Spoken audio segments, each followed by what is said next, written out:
You are listening to Cemetery Confessions, the world's #1 goth talk podcast.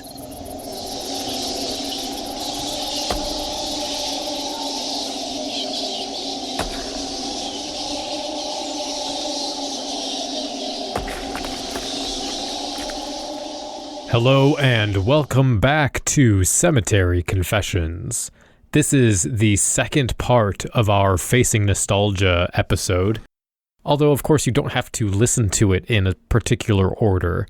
Essentially all you need to know is that myself, Trey, Azy from Obscura Undead, and Ryan from the band Circumversor and Witch Hands each picked an album related to the goth scene that we haven't listened to in a decade or so, and we all listened to the album and we came together to talk about it. In the first episode, we reviewed the compilation Music from the Succubus Club, which was Azy's pick, and we reviewed Witches by the band Incubus Succubus, which was Ryan's pick. This episode, we have my pick, which I will talk about shortly. That is Saviour Machine and their self-titled debut album, and Trey's pick, which is the album Beneath the Skin by Collide, which we had a lot of fun talking about. At the end of the episode, we will have a debut song from the band Circumversor, which I'm excited to share. I'll also talk about who we are going to be interviewing next month. But without further delay, let's get into this episode, and I'm going to be talking about Saviour Machine. My pick is the 1993 self-titled album from Saviour Machine.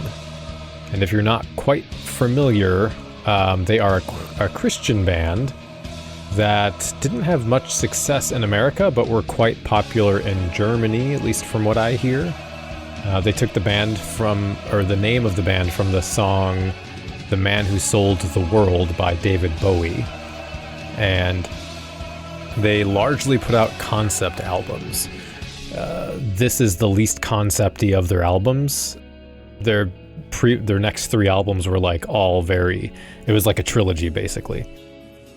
I picked this band because it was one of my early introductions to what I was told was goth music, and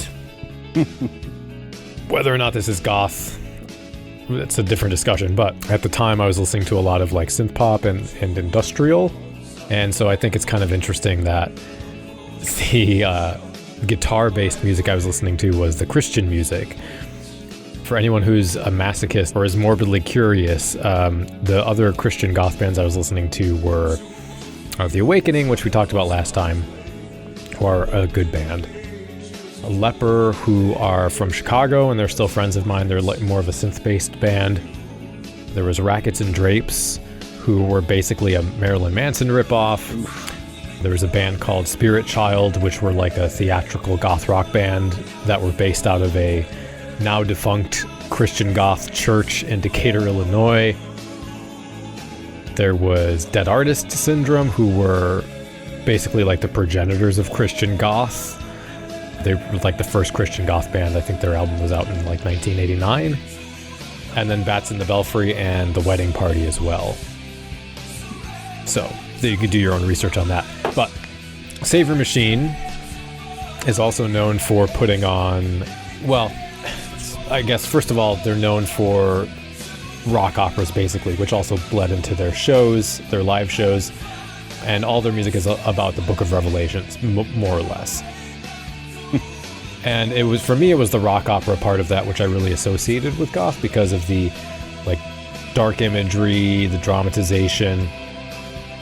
A little bit after this, I got really into bands like Inomine and Dine Lachayan and Corvus Corax. The concerts, you can look them up on YouTube. They put on concerts in the 90s that were heavily into the shock rock, pageantry, theatricality elements, kind of in the Alice Cooper lineage of that, which at the time for me was I hadn't seen performance art. So it kind of blew my mind. You know, they would do things like fill the stage with smoke, hang chains from the ceiling, write in blood on like American flags, and they burned the UN flag, and Jesus. they had this very unique the lead singer has this very unique like white face paint and like jewel on his forehead.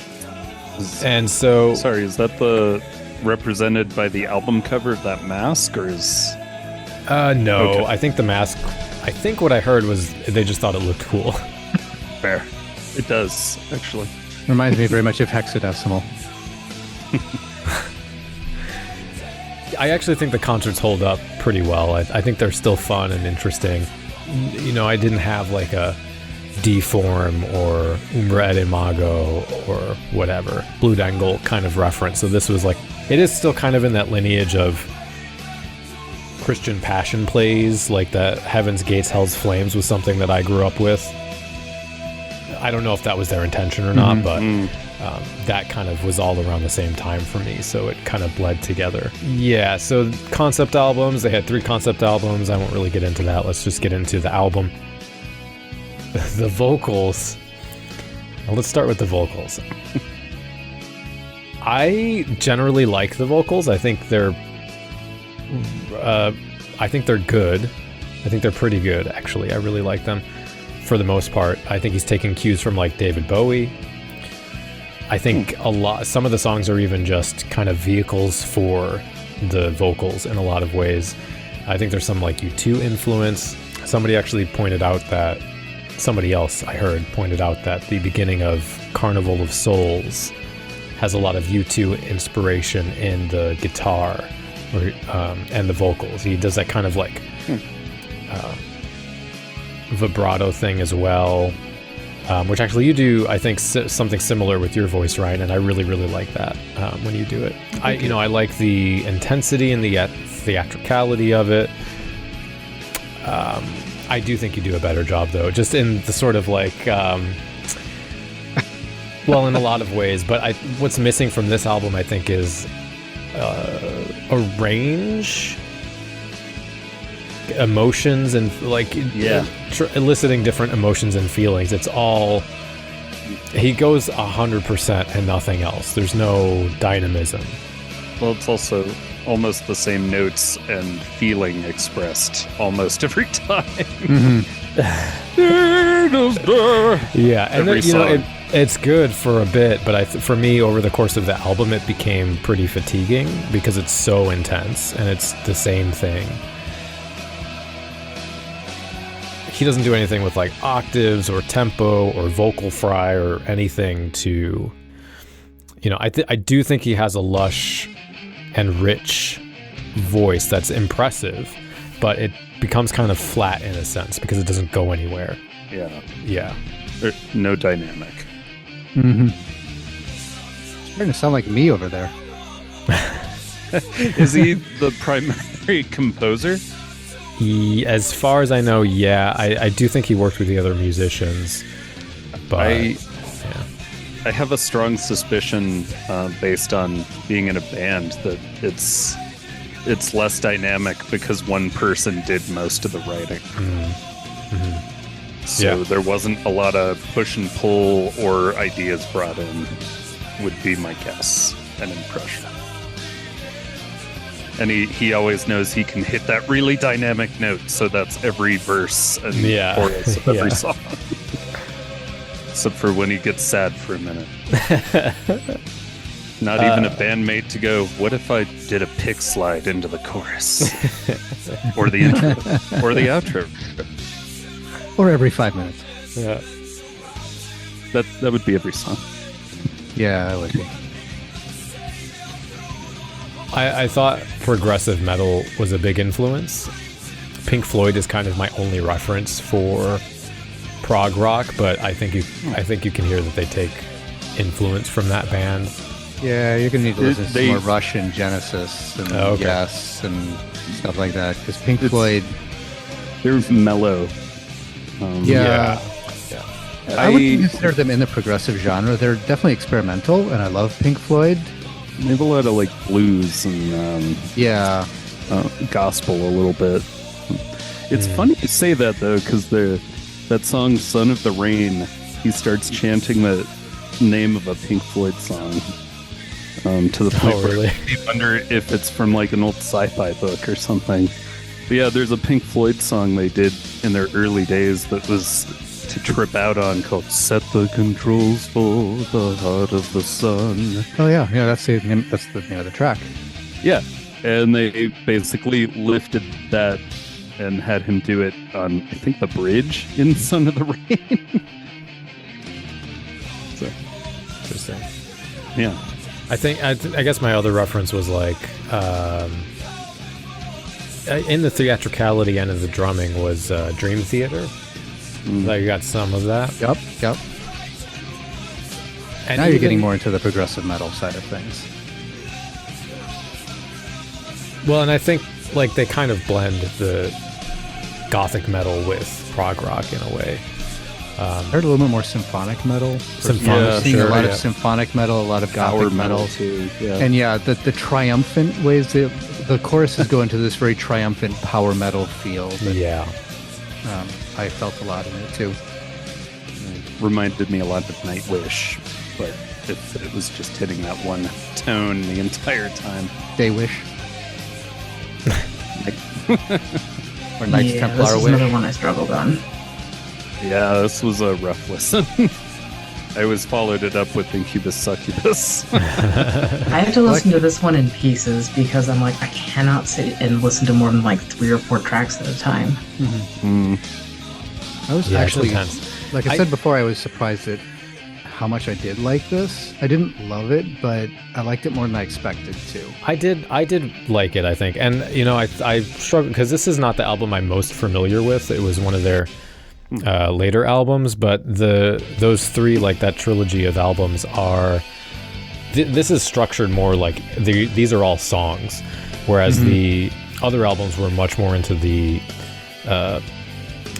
theatrical side of things, where you would have tracks that were just like atmospheric and with organ and whatever sounds, and then a little bit of singing here and there, like playing with more. Some of the ways they do it on this album, it does show up, but it's less like traditional song structure and more going to see a play kind of thing. So Carnival of Souls opens the album, and it starts right away with an apocalyptic choir interlaced with goth rock guitar, symphonic metal guitars, which then you do get that kind of delicate, quick U2 style melodic guitar in there throughout the song. And then once we get to the chorus, you get blasted with Eric's vocals over this like soaring guitar line. You do get a kind of post-punk bass guitar, which I liked. And there's a lot happening on this track. There's a lot happening in the album. The percussion is fucking wild. There's tons of cymbals and toms. I actually like the percussion on the album. Yeah. I did, yeah. They had some really nice tom fills. I really liked one of the later tracks had a really great long piece of in the center that was almost all cymbal work. It was really delicate and really nice. And I love that part. And I think what was interesting was it was really dense instrument-wise, but I thought they did a good job in the mix of giving everything space and making it easy to delineate. So like every instrument felt kind of balanced and made sense, and it didn't get lost or muddy. I would bet that they figured out how to do it on one song, and then the rest of the album was a cinch, just preset. Yeah. This felt more like a goth track to me than most of the other songs. Because you get that bright, dazzling guitar. It's dark and moody and catchy. And there's kind of this like 90s grandiose goth rock feel. The choir I thought was utilized pretty well. It wasn't overdone too much. And one of the best songs. I thought it was a good opener to the album. Did have good guitar work. Lyrically, I don't really want to spend I didn't spend too much time on the lyrics. I really didn't even look into them that much. What I caught was fine. But yeah, I don't really have any comments about the lyrics. I had comments about the vocal quality, which I liked, but I didn't have a lot of lyrical comments. So you can go ahead, Ryan, with all your. I mean, it's not in depth because it's basically for the whole album. But I wrote down very cliche and predictable rhymes to the point where I had to check if English was their first language. Oh my god, I didn't think it was that bad. And well, because they were well mixed, so I could hear it very clearly. Yeah. And every song touched on several of these themes: crying, sanity, listening, touching, dreaming, insanity, brother, innocent. Just, you could pop in like 4 of those on any given song. Hey, it's all the magnets they have on their fridge. Get a goddamn thesaurus. I mean, some of it was paraphrased, but it was thematically the same idea, so which is part of what made me be like, this guy did most of this himself. Yeah, I mean, I'm not a lyricist, but I didn't think it was that bad personally. I mean, it is, the thing is with the album, it is kind of core to the album itself because it's a concept album. It's kind of like a rock opera. I mean, on the positive side, I did think he did a good job with, you know, the lyrics are apocalyptic. They're eschatological, if that's how you pronounce that. Yes, eschatological, yes. Thank you. I also thought they were kind of like also personal and intimate in a way, and detailed enough to make sense and structure for the album and kind of present a story, but also you can kind of read into them a little bit and make your own interpretation. Kind of like the Bible. But yeah, I didn't think it was that bad. They weren't my favorite lyrics, but you know, especially as a kid, they were amazing to me. I think it's just like I spend so many hours per song trying to weed out really obvious rhymes and doublets like that. I was like, oh my god, after 4 listens, Jesus Christ. It's not because I'm familiar with the track that I know what word is coming after which one. Mm-hmm. Cry, I, thigh, I. So much thigh. That was mostly one song, but it Legion, felt... yes. That's the only song. That's the only song I talked about the actual lyrical content for.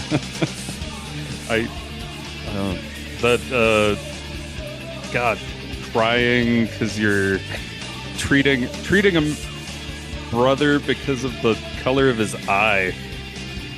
Whatever that lyric was, like really stabbed me in the brain every time. Like, you thought you were really clever by talking about race with eye color, and I'm dying inside.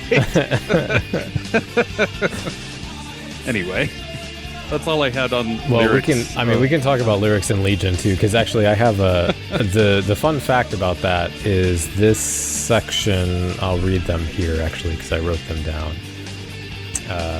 Legion moves over the land, softly he whispers his forces command. Naked she lies on the crucifix crying, the tears of the innocent die. The dragon slides between her thighs, the dragon breathes the fire as blood drips from her eyes until delivered of the child. That portion of the song actually got them banned from all Christian bookstores in the US. And I think that's also why they cited partly that they weren't very popular in the US because their demographic couldn't buy their albums basically. So those people never read the spicy parts of the Bible. Yeah, I know, right? But not the people that run the bookstores, I guess. You can tell. Carnival of Souls was more representative of some of the goth-leaning stuff, and Legion is the other, to me, what I was pulling out, major dimension of the band, which is the 80s metal kind of glam influence and gospel influence, which that was my least favorite part of this album, that kind of like gospel piano that gets foregrounded. At least to me, it has that like chord progression that sounds like gospel piano, and it gave me flashbacks to all the, you know, agonizingly boring hours sitting in church. And I really didn't like that. I thought it felt out of place, and when it shows up in the song, it completely shifts the dynamic of the song and almost ruins every track it's on for me. I did not like that. Wicked Window is another track. I'm just jumping through some tracks I thought were interesting. Yeah. That was more endemic of their future output, which I was kind of referring to. It's not as much of a rock track as it is the kind of rock opera thing. Get the like delicate melodic guitar and this slow, sparse, plodding bass guitar through most of the track. The drums are in the background as well. Everything basically functions as a vehicle for Eric's voice. Until the end, where everything picks up and you get this frenetic heavy metal climax with the double kick on the bass drum and the tons of crash cymbals. I did like the structure of the song, the way it builds to the climax, kind of like how we were talking about in Incubus Succubus. I also liked it on this song. Yeah, I did like this song. I thought this one had a good, almost doom metal in the beginning. Yeah, sure. Which is one of my favorite genres of metal in general.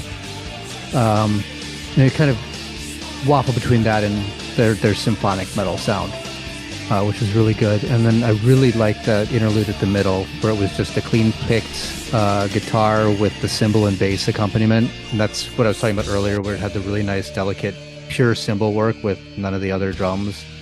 That was really lovely, and I love that part. I did not like how it ended. I didn't like the big metal climax, but overall I did like the song.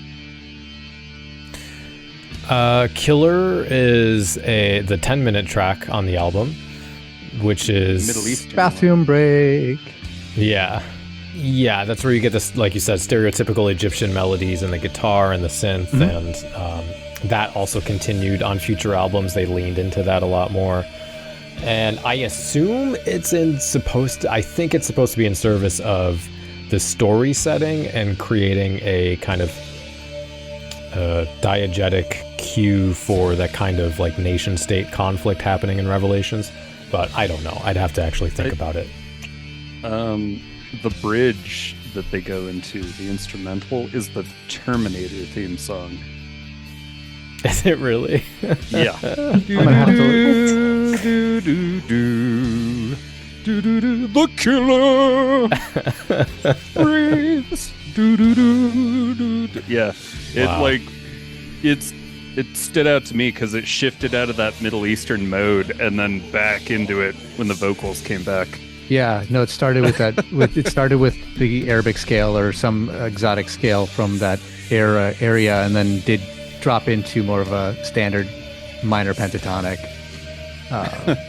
for most of the chorus. So it kind of went back and forth, which was interesting. The part that amused me the most and gave a little bit of an eye roll was, of course, they sampled O Fortuna for Carmina Burana at the end. I actually did like the sound collage they did at the end, but it was like, yeah, do you have to use? There's so many other good bombastic classical samples you could use that haven't been used by everybody and their mother. You don't need to use O Fortuna. As much as I love the song and I love the whole Carmina Burana sound cycle, they could actually probably have grabbed a different track from Carmina Burana without having to grab O Fortuna. But everybody does that one. Yeah. Well, when was this? 93? Yeah. It might just be they would have had a harder time finding something like that, so they went with what had up to that point maybe been used less. No, it was using a ton of trailers around that time. Like all of the music, true, all of the movie trailers used it around the early to mid 90s. I suppose I mean like less in summation in the 30 years since then. I'm trying to think of when the rave track that was entirely based around O Fortuna came out. Oh yeah, I think it was right around that time too, because I was hearing it pretty heavily early on in college, which was '95. So, well, this guy doesn't seem to want to stay away from cliche. So, and I suppose if you're a really sheltered Christian who's never seen performance art or anything, then that's your first time hearing it. Yeah.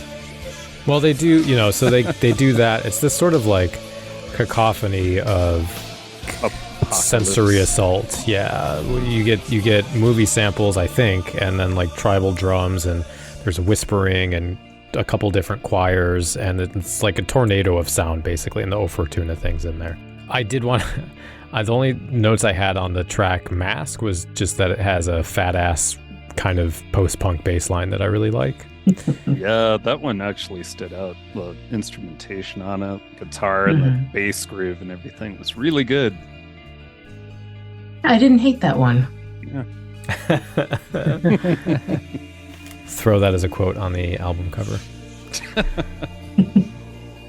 Actually, yeah, that song, the comment I put on that is especially around the intro with the guitar riff with the heavy use of echo pedal, reminded me a lot of 90s video game music. Okay. Sure. I thought it was kind of fun. It didn't really grab me beyond that, but I thought that was sort of fun. Like that sort of background music in a beat 'em up, like not a Street Fighter beat up, but more of a Bad Dudes or Double Dragon. Yeah, okay. Yeah, game. Double Dragon, yeah. Okay, so any like beat 'em up game that wasn't set in the streets of Detroit, basically, right? Yeah. And the Carmina Burana rave track I was thinking of was Apotheosis. It was from '92. Okay.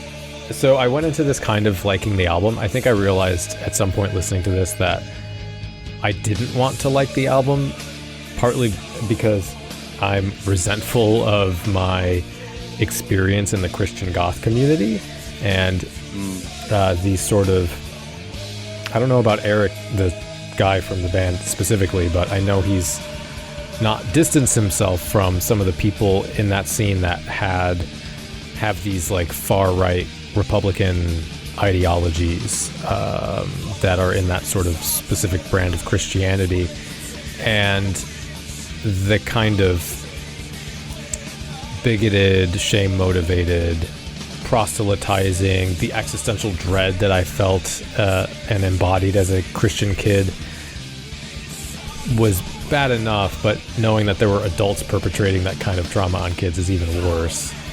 And they were also in the Christian punk and metal and alternative scenes.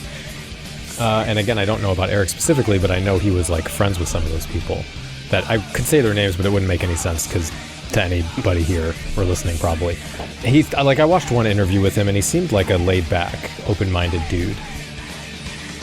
So I'd like to think he has more progressive ideologies, but because of my history and that group of people that are endemic of a lot of the Christian hate perpetrated in the world, I can't keep my emotions out of the album, and a lot of that did come up when I was listening to this, even if that's kind of unfair.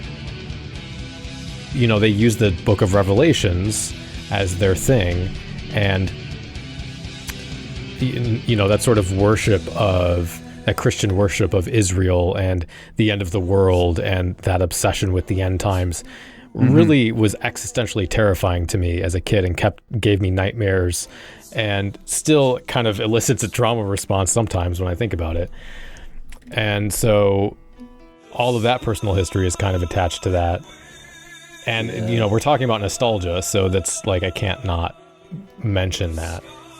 They were I know at the time they were trying to do like the convert alternative kids thing, like, oh, we need the weirdos, we need Christian weirdos to make other, the people we can't talk to Christians or whatever, that whole bullshit thing.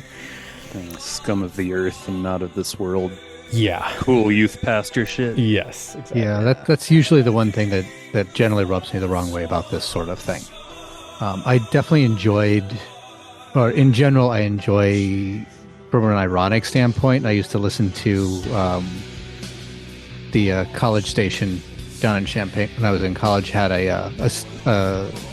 one or two shows that were like Christian metal or Christian rap. And there was something that drew me to that because it did seem like a contradiction, right? They're genres of music that you don't associate with the sort of traditional conservative Christian values, especially coming from, a place like the U.S. with our Puritan roots, where frankly music and dancing itself was forbidden, let alone that devil's music in rock and roll.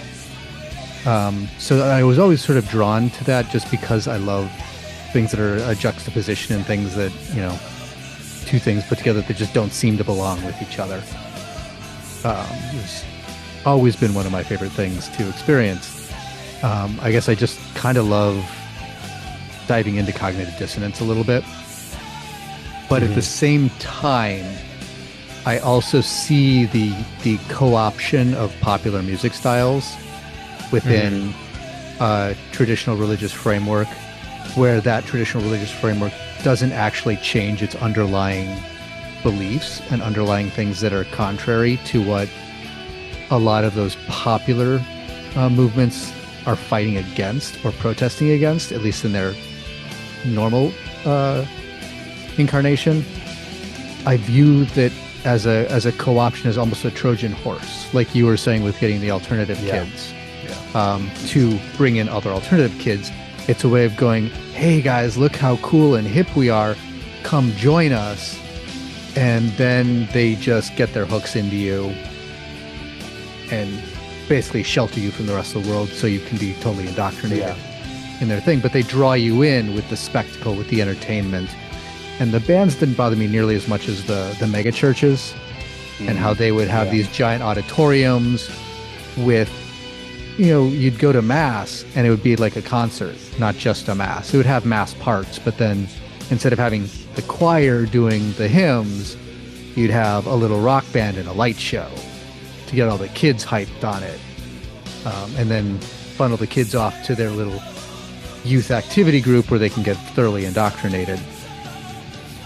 So that's the cynical side of me that doesn't like what this sort of thing leads to. It wouldn't bother me as much if this sort of thing was also indicative of an underlying change within the religion of being more open-minded and being more open to some of the ideas expressed in a lot of this more rebellious rock and roll style music. But that's not the case. It's just used as a cynical attempt to grab the youth that are turned off by plain chant and religious choral music. It's also smular to that phenomenon of those Christian print shops where they would take like a corporate logo and mutilate it into like Jesus instead of Reese's cups. There's so much of that.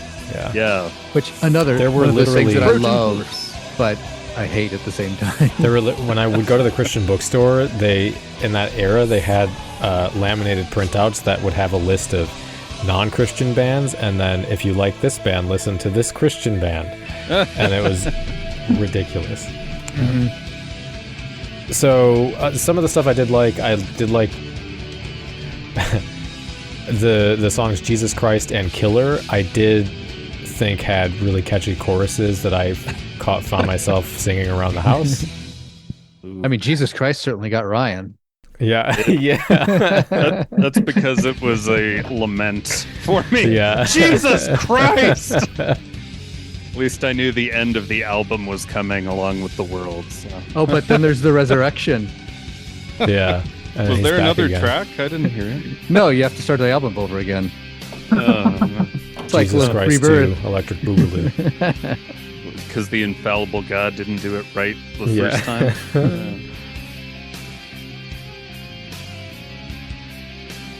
I definitely got fatigued on the vocals. Like I said, tracks like A World Alone was an example of that gospel piano that really didn't work for me.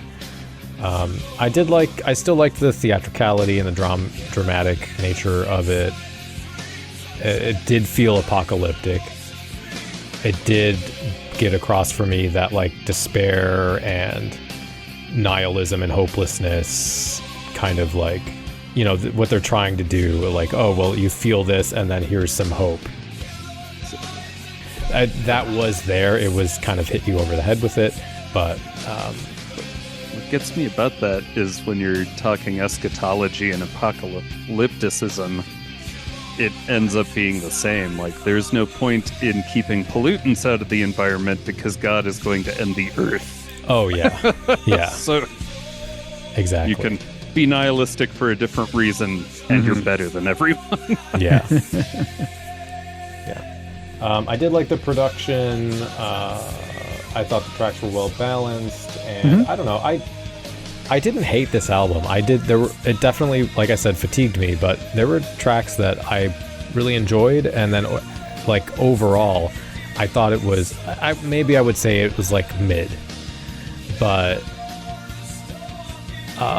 it wasn't a bad album. And a lot of the Christian goth albums from this era are bad albums. So yeah. For me, I sort of categorize it. I really loved the verses and bridges and intros, and I hated the choruses. And that's kind of how it went with me through most of this. Is I felt they really had a lot of really great musical ideas that they let fly during the parts that weren't supposed to be the catchy sing-along bit. But then they went all power metal, sing-along, chanty, culty stuff in the choruses, and that turned me off. But they did have a lot of nice instrumentation, some good percussion work. I thought the guitarist was really good when he was able to just stick with the clean picked guitar. Though, I mean, he had a larger improvisational repertoire than Incubus Succubus on that album. So the actual riffing was more engaging and interesting, and they also mixed a lot of different, I felt, subgenres of metal, whether it was doom or power, gothic, symphonic. They kind of bounced around a lot, which was kind of nice. So it was neat to see those mixes. Overall, like I said, I like this a lot more than I expected to. It's not something that I'd probably revisit so much, but I didn't find it painful to go through. And there were enough flashes of really nice pieces of small chunks of music inside these songs that, you know, even if I didn't like the whole song, I'd be, you know, anticipating that one little part that really grabbed me. Yeah. Any other thoughts? Just reminded me of like post 9/11 America, especially on that last track, just Christian militarism. Yeah. Like framing Jesus as vengeful. It's very distasteful. It's also very wrong. Yeah.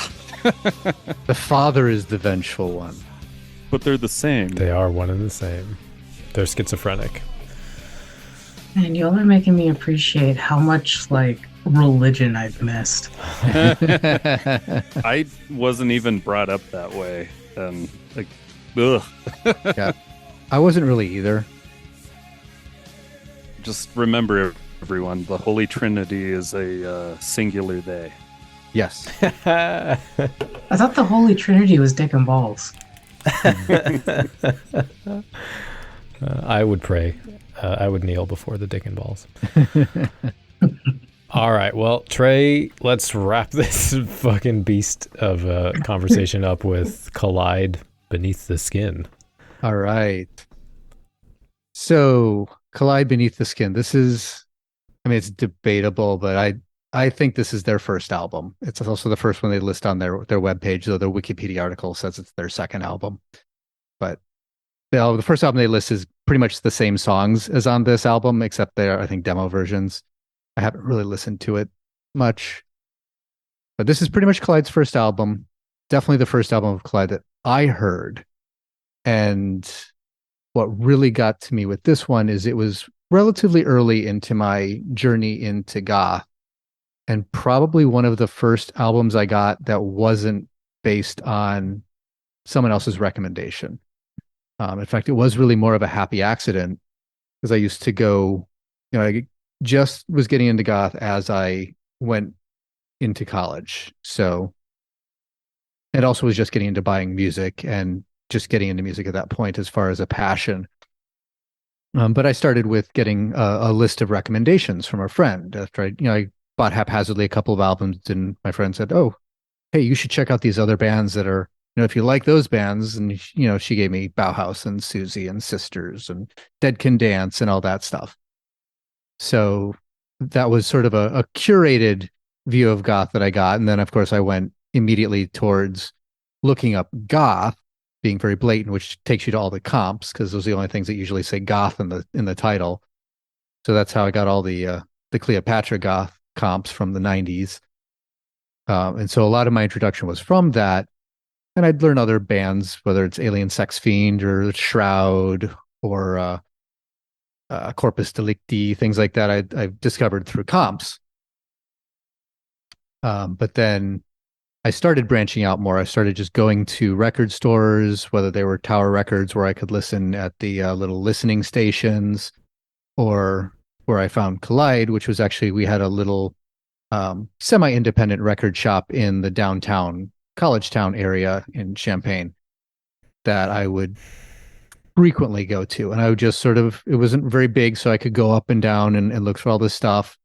And they did have a goth section that I would poke through fairly regularly.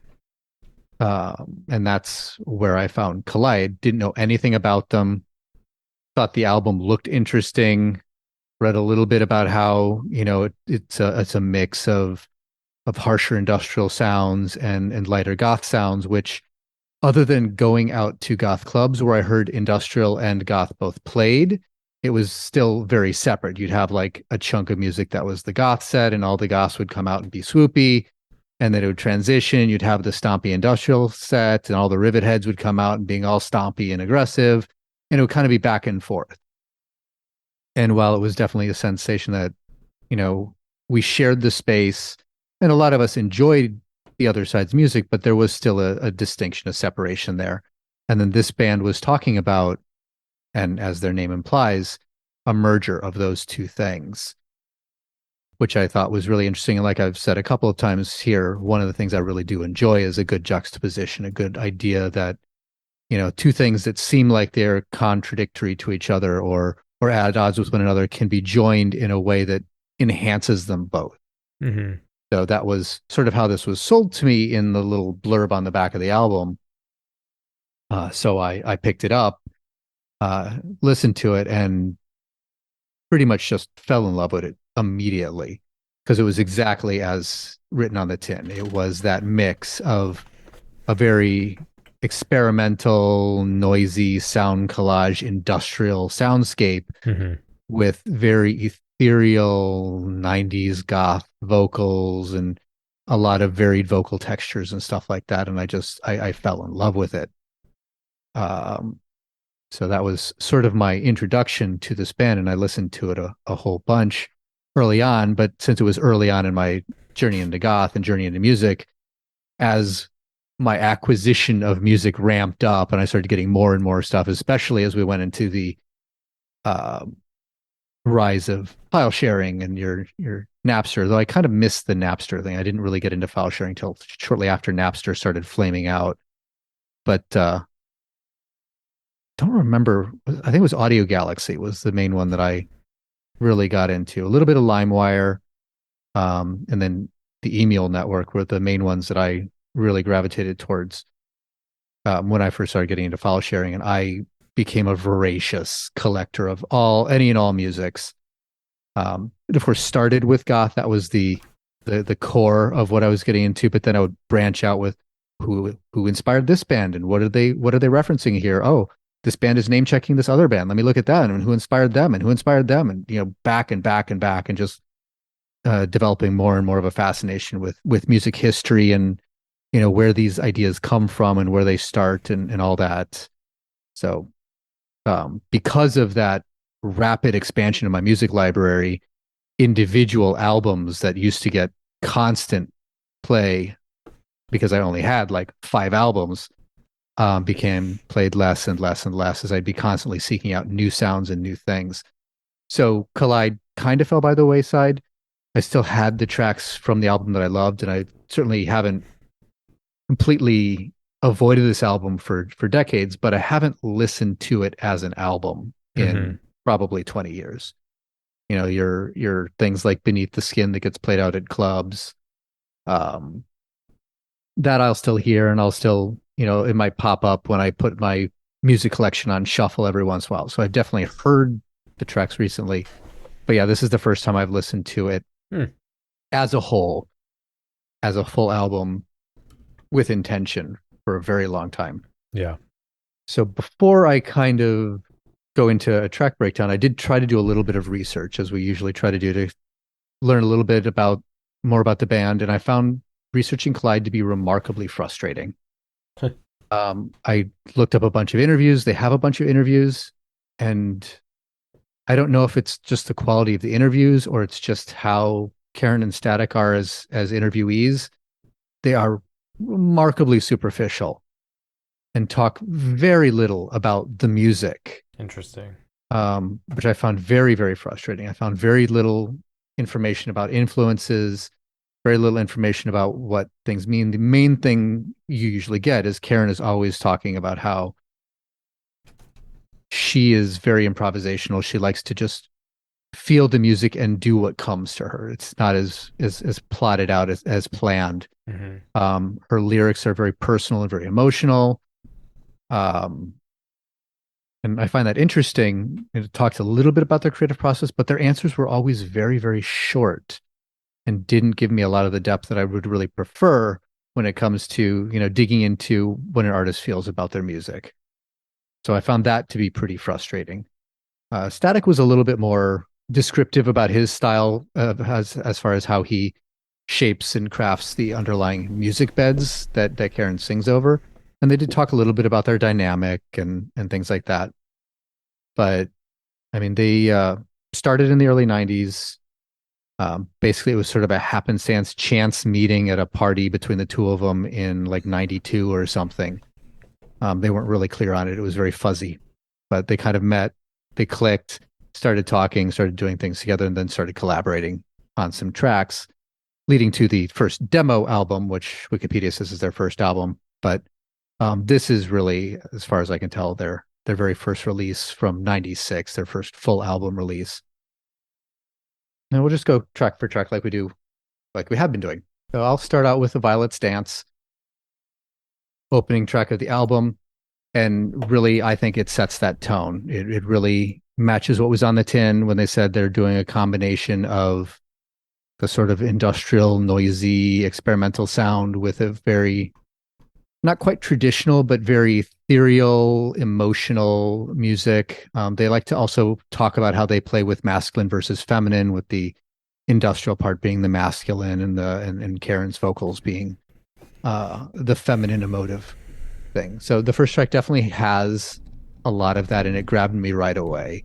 You know, it starts out with a very much of a sound collage, very noisy, very traditional, sort of classic industrial sound, like your Einstürzende Neubauten, of course. Yeah. Even going almost a little bit into Throbbing Gristle, not quite as harsh, maybe more of a Cabaret Voltaire, but still has that sort of experimental noise collage side of things, rather than, you know, the later eras of industrial as EBM started to embrace the dancing culture.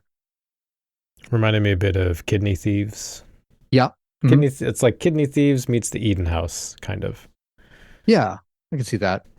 But then you have Karen's vocals coming in, and they're not what you expect, right? You hear this sound bed, and you expect, you know, either some harsh militaristic chants or some weird vocal textures, you know, like, you know, something that Chris Cornell is doing, or not Chris Cornell, but Chris and Cozy are doing.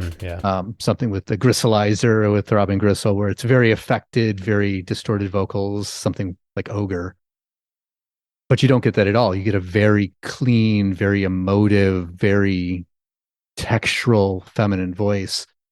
And one thing I really like about Karen's vocals is she doesn't just sit with one sort of a vocal timbre. She'll be singing operatically, she'll be whispering, she'll be a little bit guttural sometimes. She doesn't usually go into many distortion, other than when she does some electronic distortion on some tracks. But it's a lot of varied textures that she brings in, and I found that juxtaposition just enchanting coming up on this track. And another thing that really I find fascinating about this track is, I talk about how, my frustrations around going to the club and listening to club-friendly danceable tracks, the constant 4-on-the-floor beats that I find boring. This track's got a 4-on-the-floor beat, but it's got enough stuff happening in the background, enough varied textures in the percussion, some interesting rhythmic variations that it doesn't give me that same sensation. It gives me something to grab onto as a dancer, that allows me to feel like I'm able to express myself rather than being stuck bouncing to this very mechanistic beat. So I thought it was a really good utilization or proof that you can have a danceable 4-on-the-floor beat, club-friendly sound without being kind of that tedious, generic club sound that frustrates me. 3 days later. I am going to just get us going here because of what happened last time. Oh, yeah. So we left off getting Trey introduced the album and talked about the first track. So now let's play the game I like to call Finish the Podcast Before Danny's Weed Edible Kicks In. I did that last time, except it kicked in long before we finished. Yeah. You did get kind of quiet. That's because I got kind of stoned. Oops. I'll just say briefly, very short backstory with Collide.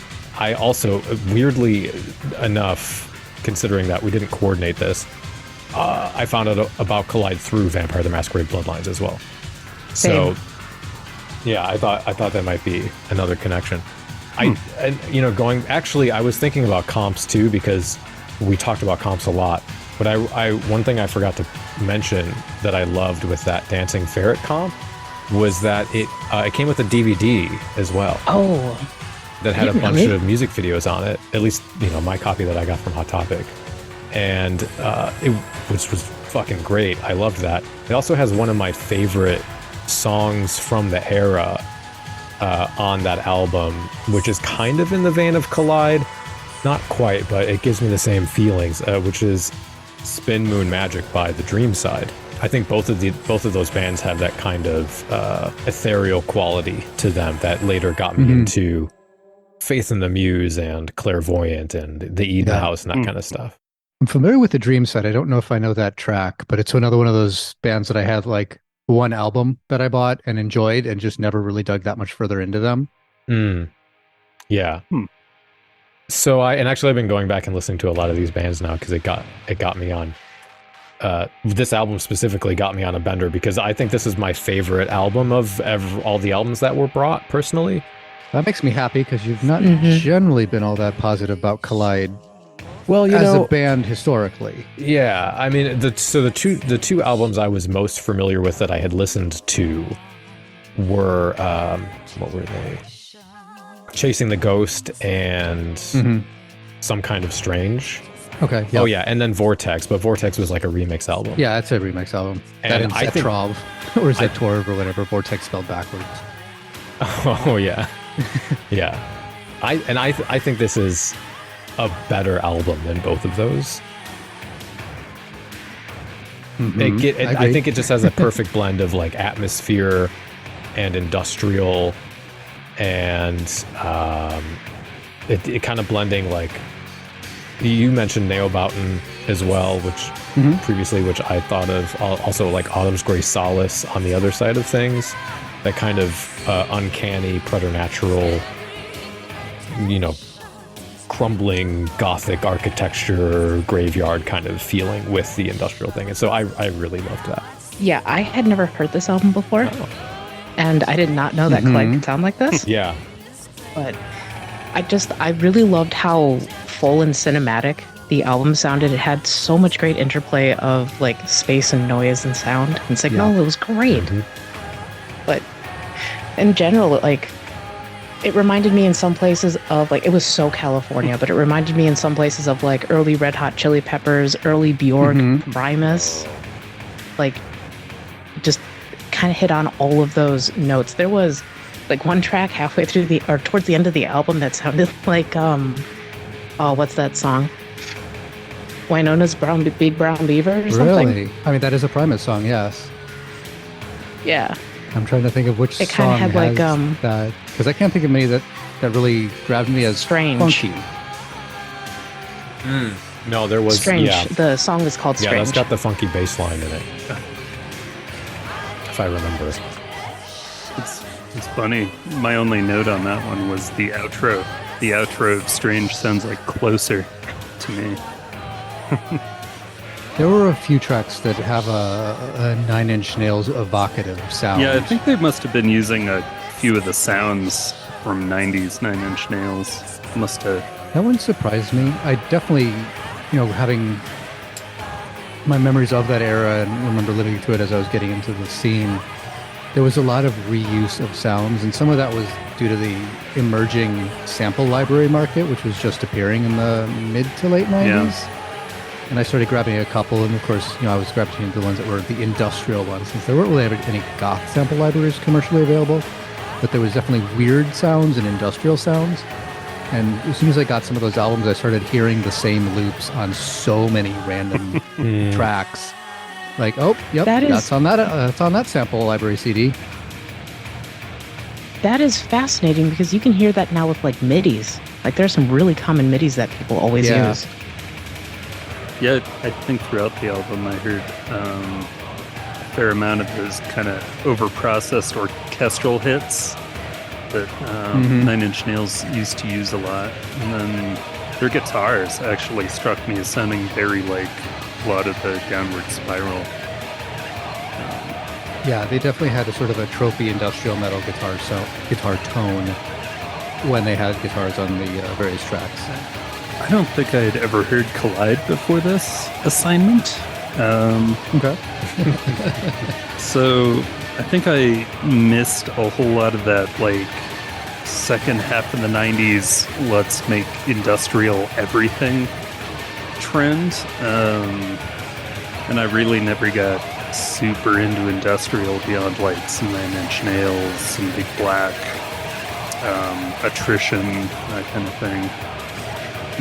So when I heard this one, my point of reference I kept coming back to was actually, like, Sky Cries Mary. Okay. And those guys are like a performance art collective that formed a band in grunge era Seattle. But they are very much into the trippy rhythmic female vocals and adding in electronic samples and kind of wander around genre from song to song. But if you like the female vocals and stuff on this, it's very much in the same kind of vein. It's just less electronic industrial. But I'll check that out. I'm not familiar with them. Yeah, it sounds interesting to me. I think the name rings a bell, but I don't think I've heard of them or can't think of any specific tracks I've heard of theirs. Let's see. It definitely sounds up my alley. Oh, yeah. I think the one thing that band particularly shares with, like, say, Alice in Chains or something is this kind of rhythmic way that they layer vocals in a lot. That's kind of their signature. Because they have a male vocalist and a female vocalist, but I don't know if the female one cuts through more or the guy just kind of blends in with the guitar and bass, but the female vocals strongly remind me of Collide. But yeah, my other of the era kind of vaguely industrial points of reference I kept coming to other than Nails were like Stabbing Westward, Orgy, smidge of your 90s smidge of popular smidge of Dead Can Dance, just Yeah. rhythmic vocals again. It took about 4 on the album for it to perk up my attention. Really? Yeah, I think I just kind of have burned out on electronic-based music in general. Fair enough. So That's fair. after a few listens, I started hearing a little bit more and falling up, but deep when the songwriting changes to something very Sky Cries Mary, that's when I finally perked up and it got much more of my attention. But we'll talk about that more when we get to it. Yeah. So one thing I noticed a lot of, well, both Danny and Azy mentioned is that you guys were both familiar with this band from their later albums, Yeah. but never really got into the first album. And your reactions comparatively really mirror mine, even though I started at the beginning, so I am most familiar with this. But I felt I haven't really gravitated towards their later albums. I listened to the first album, I loved it. Their second album, which was more of a remix covers album, I also liked. It was in a similar vein. And I've liked some of the other covers they've done on various comps for other bands. But then when I was getting into, their later albums, I felt they sort of filed down their edges a little bit more and became a little bit more generic. They kind of leaned more into the pretty sounds. They went a little bit more trip hoppy, and things were cohesive rather than being this juxtaposition that their name would imply of the harsh industrial noises with the very ethereal, multi-layered vocals from Karen to just sort of a happy medium, I guess, but I found to be less engaging. Yeah. Completely agree. Yeah, because this album really does have the feel of just folks who absolutely love music and go see a lot of shows. Yeah, the one thing I was able to find, since I remember, or if you remember back from when we did the intro on the previous recording, I mentioned that reading their interviews was kind of frustrating because they didn't give a whole lot of details. But one interview I did read had a little bit about some of their influences. It was a single throwaway line at the end of the interview, but Static mentioned as one of his primary influences being Queen, for that sort of big theatrical vocal sound, and the fact that they shifted around so much from track to track. They weren't like a one-note band. Yeah. They had a lot of variety in their sound. So that was kind of one of his big touchstones, which I get it once you explain it, but just hearing that, it's like, okay, this doesn't sound at all like Queen, but I understand how the style of music that Queen made influenced the style of music Static makes with his backing instrumental concoctions. Even though they are completely different genres, they have sort of that similar restlessness of genre and sonic manipulation, as well as the larger, like Azy already mentioned, that sort of theatrical, cinematic, big, busy production sound. And then Karen mentioned some of her favorite influences, or Kate Bush, who I totally hear, David Bowie, which again, some of the vocal variation and sonic experimentation, and then also Pink Floyd.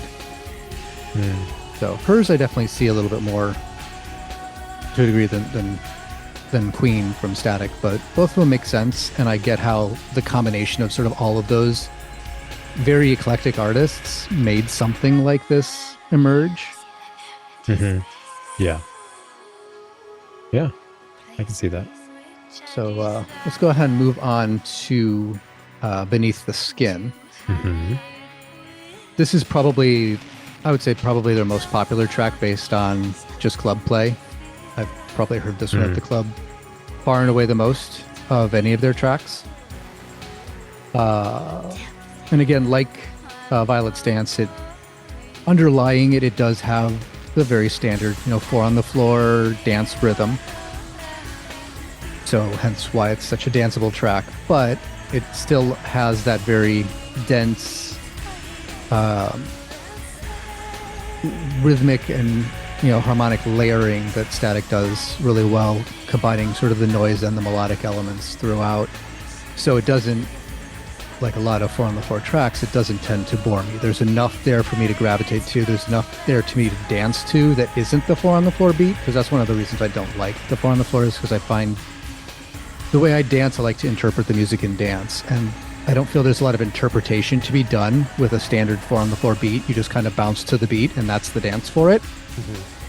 And that doesn't intrigue me, doesn't engage my desire to be an expressive dancer. So when something has just that beat and the other instruments are pretty much just reinforcing that beat, I tend to just get bored and gravitate away from the dance floor.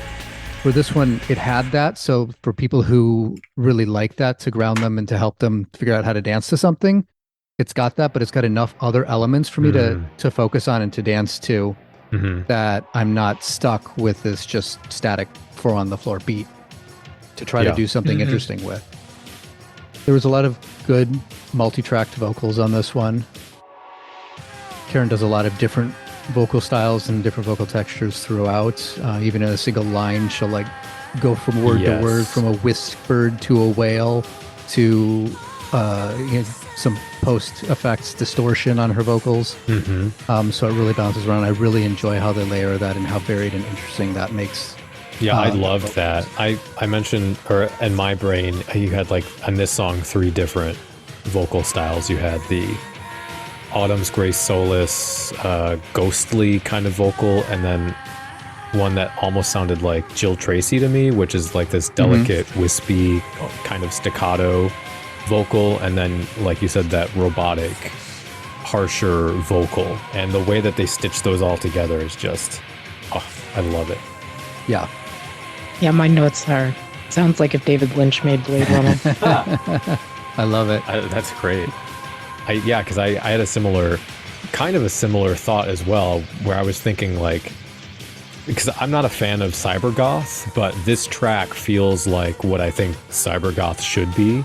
The kind of like mechanized, dirty post-punk, or not post-punk, post-apocalyptic retro future. Like that's what the kind of, like the part of the song where it was all the mechanical whirring and the like synthesized marimba or whatever that is. It's like, it feels like that 90s gritty thing that cybergoth should be in my mind. Yeah. I mean, I kind of have... Yeah, I like the anxiety of it. Yeah. Because it didn't tip me over into the edge of panic attack, because there's music that does that. And this was like, oh, that's a great breakdown. Edging. Exactly. Yeah, to riff on your cyberpunk comment, I think one of the things that has always frustrated me about cyberpunk, and to a lesser degree steampunk... Cyberpunk or cybergoth? Because I was talking about cybergoth. Cybergoth. Okay. Yeah. Correcting myself, thank you, because I do honestly enjoy cyberpunk. Yeah, that's... And relating those two, I'm going to be smacking myself around later this evening for that, and not in a good way. Similar words, yeah, it's fine. Similar words, but so cybergoth and steampunk, both being genres that, at least as far as I can tell, really their emphasis and their naming comes primarily from their aesthetic. Yeah. And or the mythos around them. And the music that they gravitate to doesn't really seem to work for me, because it doesn't fit what I think of as the theme. Cyberpunk Pong. is usually a very... Right. I love the song Pong, don't get me wrong, because I find it... I love a good tongue-in-cheek type of thing, and I find that song hilarious, and the video makes it even better.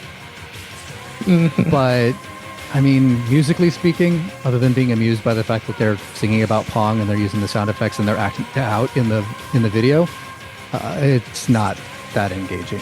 Doesn't make me want to really dance to it, but I love the sense of humor. But in general, cybergoth, the music, it's a very clean, dancey, like ravey sound.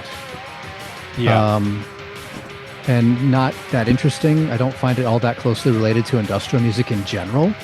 Yeah. It's definitely a lot closer to your various rave styles, your trance and techno and things like that. The very steady beat rave and techno styles. And I generally don't find that stuff that engaging on a dance floor anyways. It's good listening music to me, and I do like it as a background sound, but not really on a dance floor. And so I just never really gravitated to it, and it didn't feel very cyber to me. Because my cyber is, very rooted in your cyberpunk genres, your William Gibson's Neuromancer, your Blade Runner, that dirty, grungy, broken world with a lot of weird digital artifacting and weird shards of sound, not something clean and produced, whereas a lot of the music that cyber goths tended to gravitate to was very clean in general, musically speaking. Vocally, yeah, they tended to put distortion on it, but it didn't feel to me like that sort of digital distortion where you expect to hear, I think it was already mentioned, the Matrix Scream style sound effect, rather than something that really, to me, fits more into kind of a classic industrial / harsh metal side of gruff, growly, distorted vocals, where I wanted something a little bit more glitchy and, modemized for cyber. So that was always been my general critique around cyberpunk, cybergoth. Just did it again. And then steampunk, similar thing. It's very aesthetic. It all works that way. But the music, other than being sort of neoclassical, which being a Victorian evocation fits because that was music of the time. But I need more steam in my steampunk music. I need more clockwork in my steampunk music. I want to hear crazy music boxes and steam-powered drum machines that have the hissing and clanking of the technology that it's supposed to be based around, where what you get is neoclassical instrumentation, you get some pseudo-appropriated Romani music in there, and vague gestures at pirate song stuff, because apparently air piracy is such a huge thing that everyone needs to talk about sky pirates. And so, yes, thematically, steampunk kind of goes with the genre as far as lyrics and that sort of thing. But musically speaking, other than having the neoclassical thing that evokes the Victorian era, I just don't see it being musically what I feel steampunk should be doing. So there's been a part of me that's been kind of wanting to make a steampunk track that is all like I created a machine to make music that was all steam powered, and I've just never gotten around to doing it or finding it. Do a punch card based music. Yeah, exactly. have a difference. The whole thing based on a difference engine would be brilliant. So I'll have to mention again, just briefly, because since we've been talking about vampires and you brought up steampunk, the movie Perfect Creature, which I haven't watched in like 10 years, so but I remember it being good, but it's basically like a vampire steampunk movie. Okay. Have to look into that maybe. Does anyone else have any is it thoughts on is it like the movie Van Helsing where they have a steam powered stake gun? No, it is not like that movie. Or League of Extraordinary Gentlemen? No. This is like a low budget kind of movie, but it's a much slower burn. One of the better steampunk things I've seen recently was Carnival Row, actually. I've heard of it. Isn't that a book? Yeah, I believe it's based on a series or something, adapted into a very expensive, pretty cool Amazon show. Okay. Alternate universe, 19th century, where fae folk exist and are ghettoized in London. Wait a minute. Is that with Orlando Bloom? Yeah. I did see that. That was kick-ass. I loved that. The first season. I don't know if there's a second one. There is. They released it without any advertisement. It's real weird. Okay. It's very good, though. I'll have to watch it. But, Yeah, I should probably check that out before I pull the plug on my Prime subscription, because I've been debating doing that in a while. But this is the first thing that's really like, that's a thing that I haven't already watched on Amazon Prime that I might be interested in. It's got the airships going to war, and it's also got a steam-powered 5-person guillotine. Nice. Like a giant straight razor swiping their heads off. It's crazy. I always wondered, what if sea shanties and steampunk music, like in the early 2000s, were really big at the same time? Yeah. It's a crossover we didn't know we needed. That's always been the head baby I want to see. The change, y'all. Jesus. Yeah. All right. Anyone else have any? I got stuff going on, Anyone man. else have any comments on this particular track? I mean, If I can go off on the briefest of tangents, it sounds like the same. Because we haven't. It sounds like the same disconnect I have with glam rock between the appearance and the sound. Okay, that's fair. It sounds like deranged 50s music, and it looks like deranged cross-dressers. That's all I got. They were trying. It was early. They haven't learned how to be truly experimental yet, but they... if you think about the time, a dude with hair touching his ears was still subversive, so straight up wearing a blouse and makeup is pretty out there. Right. All right, Falling Up. All right, so Falling Up definitely slowed things down. Was a more groove-based track, and it also turned away from the sort of quote-unquote danceable rhythm, and was probably, I would say, a lot more sparse than the other tracks as well. It did not have that sort of density of production that Static was throwing into things.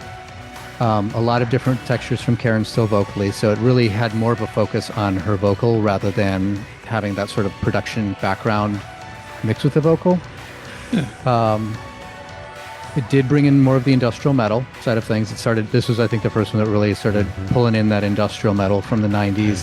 Had that guitar work. Overall, I liked it. The only thing I have a problem with this track, I mean, it did dial back on some of the things I enjoyed about it, but it still had enough of that sort of experimental edge that I felt it lived up to the Collide name. I did really hate the ending of it, though. I don't like how it does that whole high energy section at the very end. What I did like is it does like an SPK style industrial noise kind of thing at the end. I liked the crescendo. I didn't think it was bad. I enjoyed the way they built that up personally. And I'm not really either. You mentioned the industrial metal thing. I don't really like that. I don't like the chugging guitar over the industrial. You mean the Nine Inch Nails signature? Yeah, I'm not really into that. That's what my notes had for it. Sounded the most like that era's Nine Inch Nails. Yeah, it did work for me on this track though, because for me, this band is kind of like we've been saying, like this, like a chimera of sound, all these different elements coming together. That it worked for me on this track. It felt like gritty back alley set for a sci-fi show like Altered Carbon or Killjoys, which also gave me a sense of nostalgia because I used to watch those kinds of shows when I was a kid. And so I liked this. It evoked that feeling again for me in a weird, disconnected way. So nice. I kind of associate it with the soundtrack of Sucker Punch. Okay. I haven't seen that movie, unfortunately. Yeah, it doesn't... Yeah, I don't know anything about it. Well, it kind of reminded me of early Bjork. Oh, okay. Bjork, I'm much more familiar with. In a lot of the like the vocal stylings and just kind of the way it wove together. Well, Sucker Punch is all the like badass women kicking ass, right? Isn't that the movie? Yep. Apparently, I just haven't seen it. The director's cut, or you're wasting your time. FYI. Really? Yeah, my guitarist is way into the movie, and he just rewatched the director's cut, and his mind was blown that the movie makes sense now. Because studio interference. Like the movie Brazil? Yeah, exactly. It rips off a whole sequence from Brazil with a big samurai battle, actually. I'll definitely have to check that out, because I love Brazil, and it's the same thing where you watch the released version and it doesn't make any sense at all.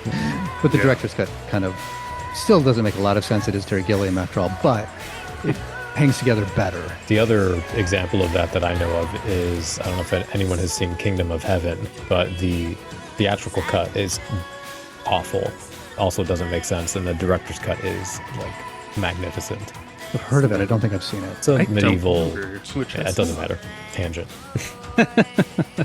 But yeah, that was my feel for Falling Up. I felt it still held on to the other ones, but yeah, I do tend to stop that track early. When it gets to that fast part, I usually will skip to the next track because I really just don't care for it. I liked the illustration through the singing. Falling up. Yes, they did do a lot of that sort of onomatopoetic singing style where, like you said, it sings what it does melodically as well. Literary.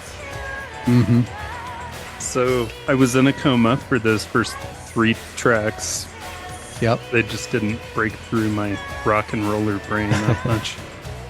So go ahead and you talk about Deep first. Yeah. And we'll hear yours, because this was the first one that kind of grabbed Yeah. you. So I'm kind of curious how you feel about it. It perked my ears up because it sounded like a Sky Cries Mary track. And the vocals on this one, since they're kind of soprano female vocals doing a Middle Eastern melody and rhythm with electronics, I think it also reminded me on subsequent listens of my friend Rissy's band Hemnetcher that we collabed with on that Witch Hands track. Shameless plug. But That's good. well, thank you. Same idea. Soprano female vocal doing Middle Eastern riffing over electronic music.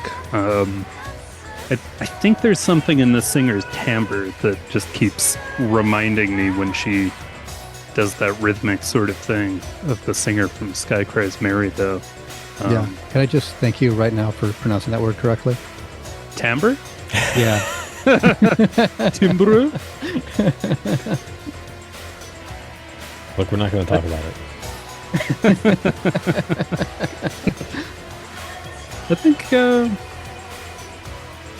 I think that Deep is probably a track that I would throw on once in a while out of the whole album. But yeah, I didn't have a ton to contribute. I did notice, I think, at least on the Spotify release, that was one of the few that got a remix too.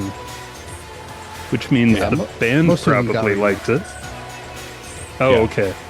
So on this release, it's a bonus track.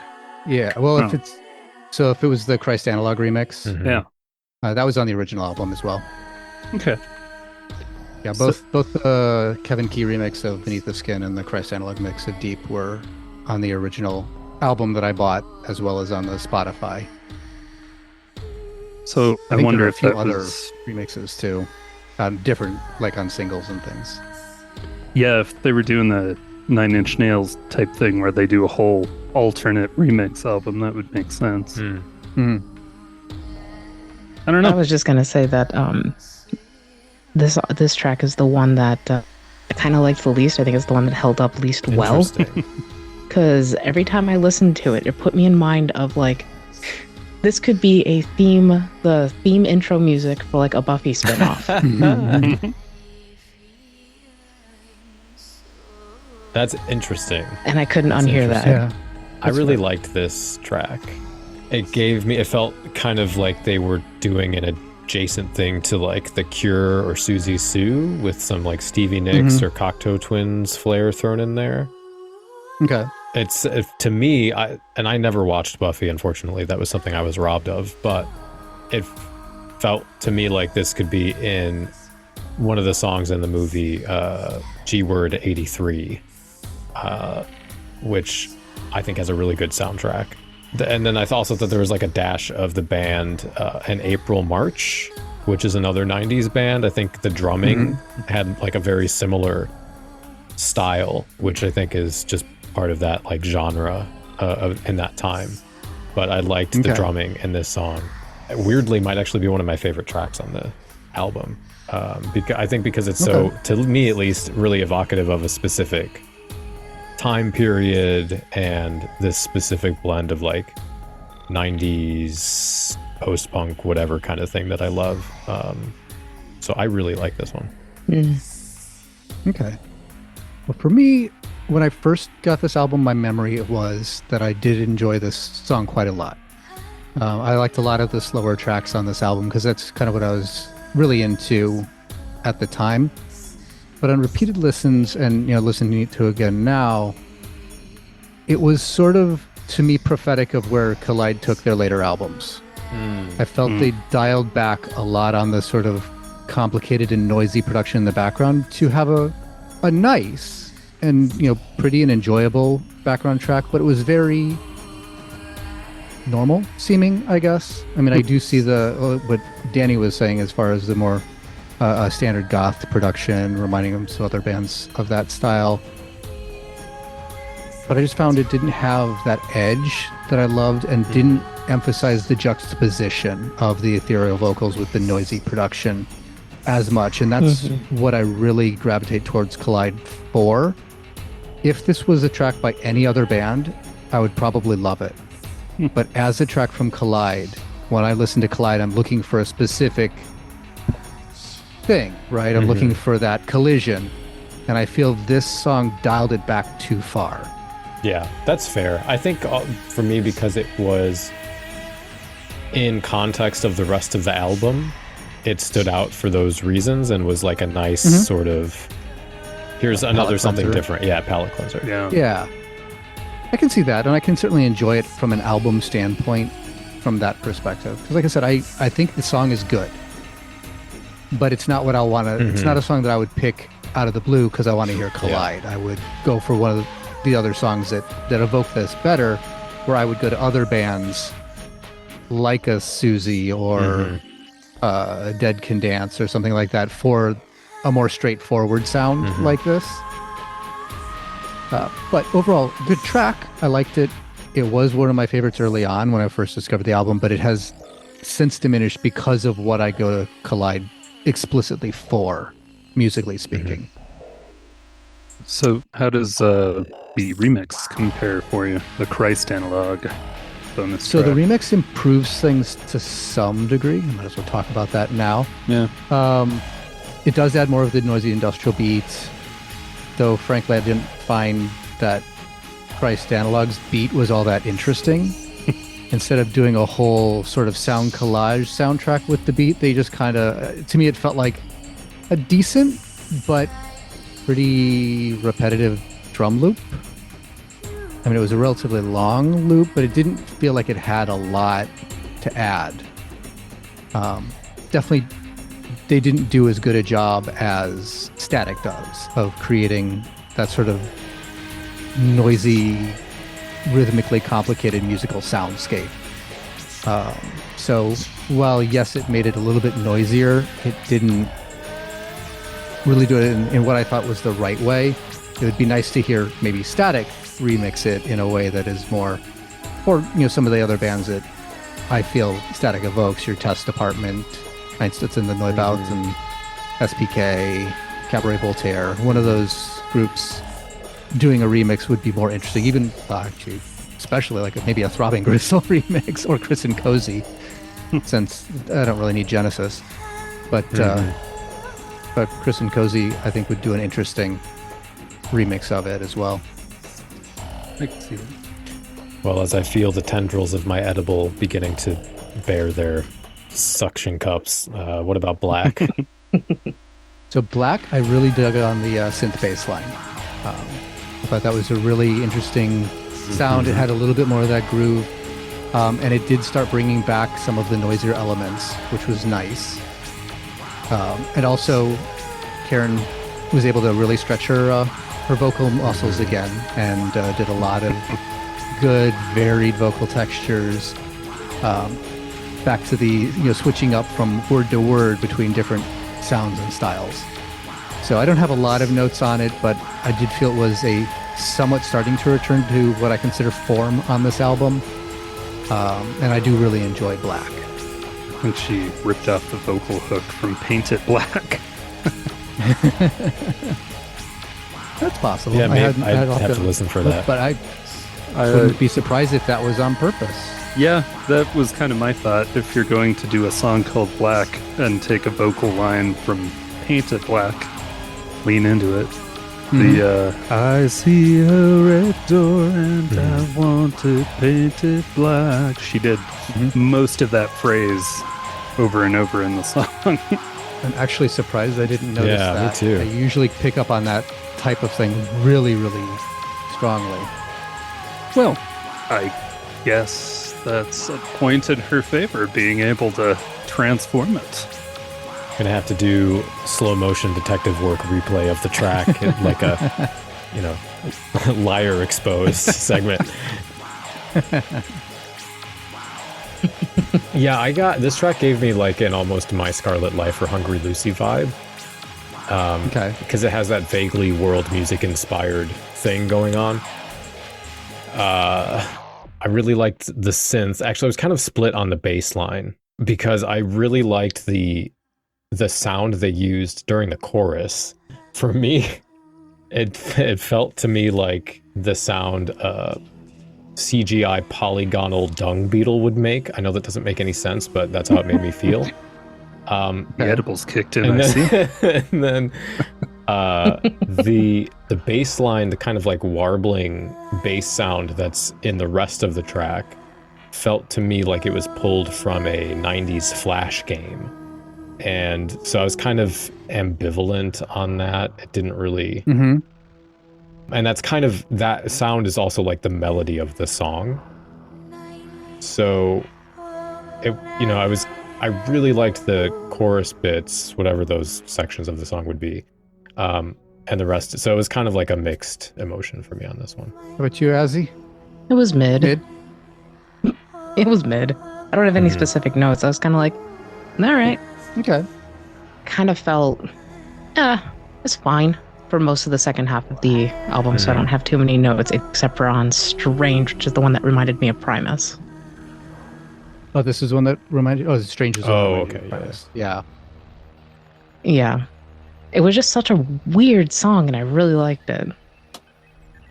Good. Well, let's go ahead and talk about Strange then. So other than the Primus, what any other thoughts about Strange from you, Azy? I could describe it in synesthesia brain terms because of the way it moved, but that's not super helpful to anybody. I'm kind of curious Me too. what sensations your synesthesia is mixing. Oh, it's just the way that the melody and sort of like the bass line flowed through it. Yeah, it was that more kind of like funky style. So every time it would do that, it just felt like a really like good ebb and flow that was still pretty energetic, but not so energetic that you get seasick. Okay. Mm-hmm. I like that. Well, Trey, what did you think? So Strange, it was another one that I did like more the first time I heard the album back when I first was getting into it, but it wasn't as much of a disconnect between then and now as Deep was. This one definitely had more of the juxtaposition that I like from Clyde. It amped up the industrial metal feel a little bit more than I generally like, which is kind of odd because I have been a fan of industrial metal. I mean, Nine Inch Nails and like White Zombie and Typo Negative was kind of like what got me into industrial music in the first place. Or just not industrial music, but goth and industrial. I had a boss that loved White Zombie. I like them better than Rob Zombie, actually. Yeah, I would agree. Yeah. Definitely prefer White Zombie to Rob Zombie. Though, I mean, Rob Zombie grew on me, though it also was ruined by sheer amount of overplay in the mid to late 90s club scenes. Fair.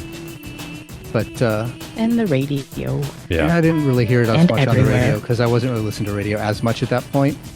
So that didn't bother me, but it was definitely played a lot. Well, okay, the two songs were played a lot in the clubs pretty much every time I went out. Kind of surprised That time Rob was Zombie. See, I think of it. Sorry. Oh, I was just gonna say I kind of like heard it everywhere. I heard Rob Zombie like the two tracks everywhere pretty much except the grocery store. It was just Oh, it's coming. everywhere. Yeah, so, I mean, Strange, it had that industrial metal feel. The one thing that sort of knocked Strange down a little bit is I felt they kind of buried Karen's vocals in it. They had a lot of variety, but she just felt like she was pulled back in the mix a little bit more. So I still liked the track, and I thought it had an interesting feel to it, and definitely had a much more animated rhythm, though not as danceable, which is maybe I think where Azy's getting the Primus vibe. It's got that sort of almost frantic. I don't feel the funk as much as I feel with Primus, but I definitely feel that sort of chaotic, frantic, very rhythmic based playing from like all of the elements. So I can kind of see where you're coming from with that. But yeah, I just don't think I liked her ahs and oohs in the sort of chorus areas. Or I guess it was more the bridge areas, not the chorus areas. But overall, I just felt that she was a little bit buried in the mix on this one and didn't really grab me as much. But I enjoyed it overall. I felt like actually the percussion and synth were buried, drowned out by the guitar, which I really thought that section of the song was actually very interesting. I did like the guitar solos, if that's what you call them. I guess it was, because the first one you get like to me, what sounded like almost a country western melody, which is weird and unexpected and kind of works with the trippy spectral elements of the track. And then That's a vote for Azy's Went on his Big Brown Beaver again there too. The second guitar solo sounded to me more like a 50s style guitar, which again fit well with me in this weird multiverse of music that they're doing. But like you said, again with that chugging the guitar over the rest of it, I wasn't a big fan of it. And if it was less severe or something different, I think it would fit with that disorienting element of the music composition. But I wasn't a big fan of that. Okay. Any particular thoughts from you, Ryan, or is this another one that was like, nah, didn't do much? For me, the experience of the album kind of went up in the middle in a gentle wave and then kind of gently petered back out a lot. Didn't stand out after I don't know, tracks 4 through 6 or so. That's fair. Yeah. All right, what about Dreams and Illusions? So Dreams and Illusions, the notes I had on this one was at the very, very beginning, because of the prominent sample use. It sounded like a Skinny Puppy track transforming into a Depeche Mode track because of the synth line that came in right after that sample. Okay. Unfortunately, I did note that this kind of had the same effect as Deep and the other ones, where it sort of reached a steady state of being a good, serviceable, solid track that would be amazing, or a really enjoyable track from like a Depeche Mode or some other band that I would want to hear that sort of melodic, synth poppier or more straightforward sound. But from Collide, it just again doesn't really have that juxtaposition that I really want from them. Overall, I liked it better than Deep, but it still doesn't really scratch that itch for me. That's so funny because this is probably my second favorite song, so I guess I'm just basic. I don't know. No, you're just not me. That's okay. Yeah. You haven't listened to the album. I don't know. I kind of agree with 30 Trey. years. I don't know. I kind of agree with Trey though, because as the album went on after those first 4 or 5 tracks, it felt like it just had diminishing returns. In terms of what I listened to, it like for like interesting composition, interesting mashups, interesting just because it's like what I was fully prepared to hear based on the first couple of tracks. Right. And then as it went down, I'm kind of like, okay, like what happened? This is kind of getting a bit more mid for me. Like it's not grabbing me as much as like the first part of the album, which just felt more like a, I don't know, like a, ooh, let's put this in, let's put this in, let's put this in, and let's make it work. Yeah.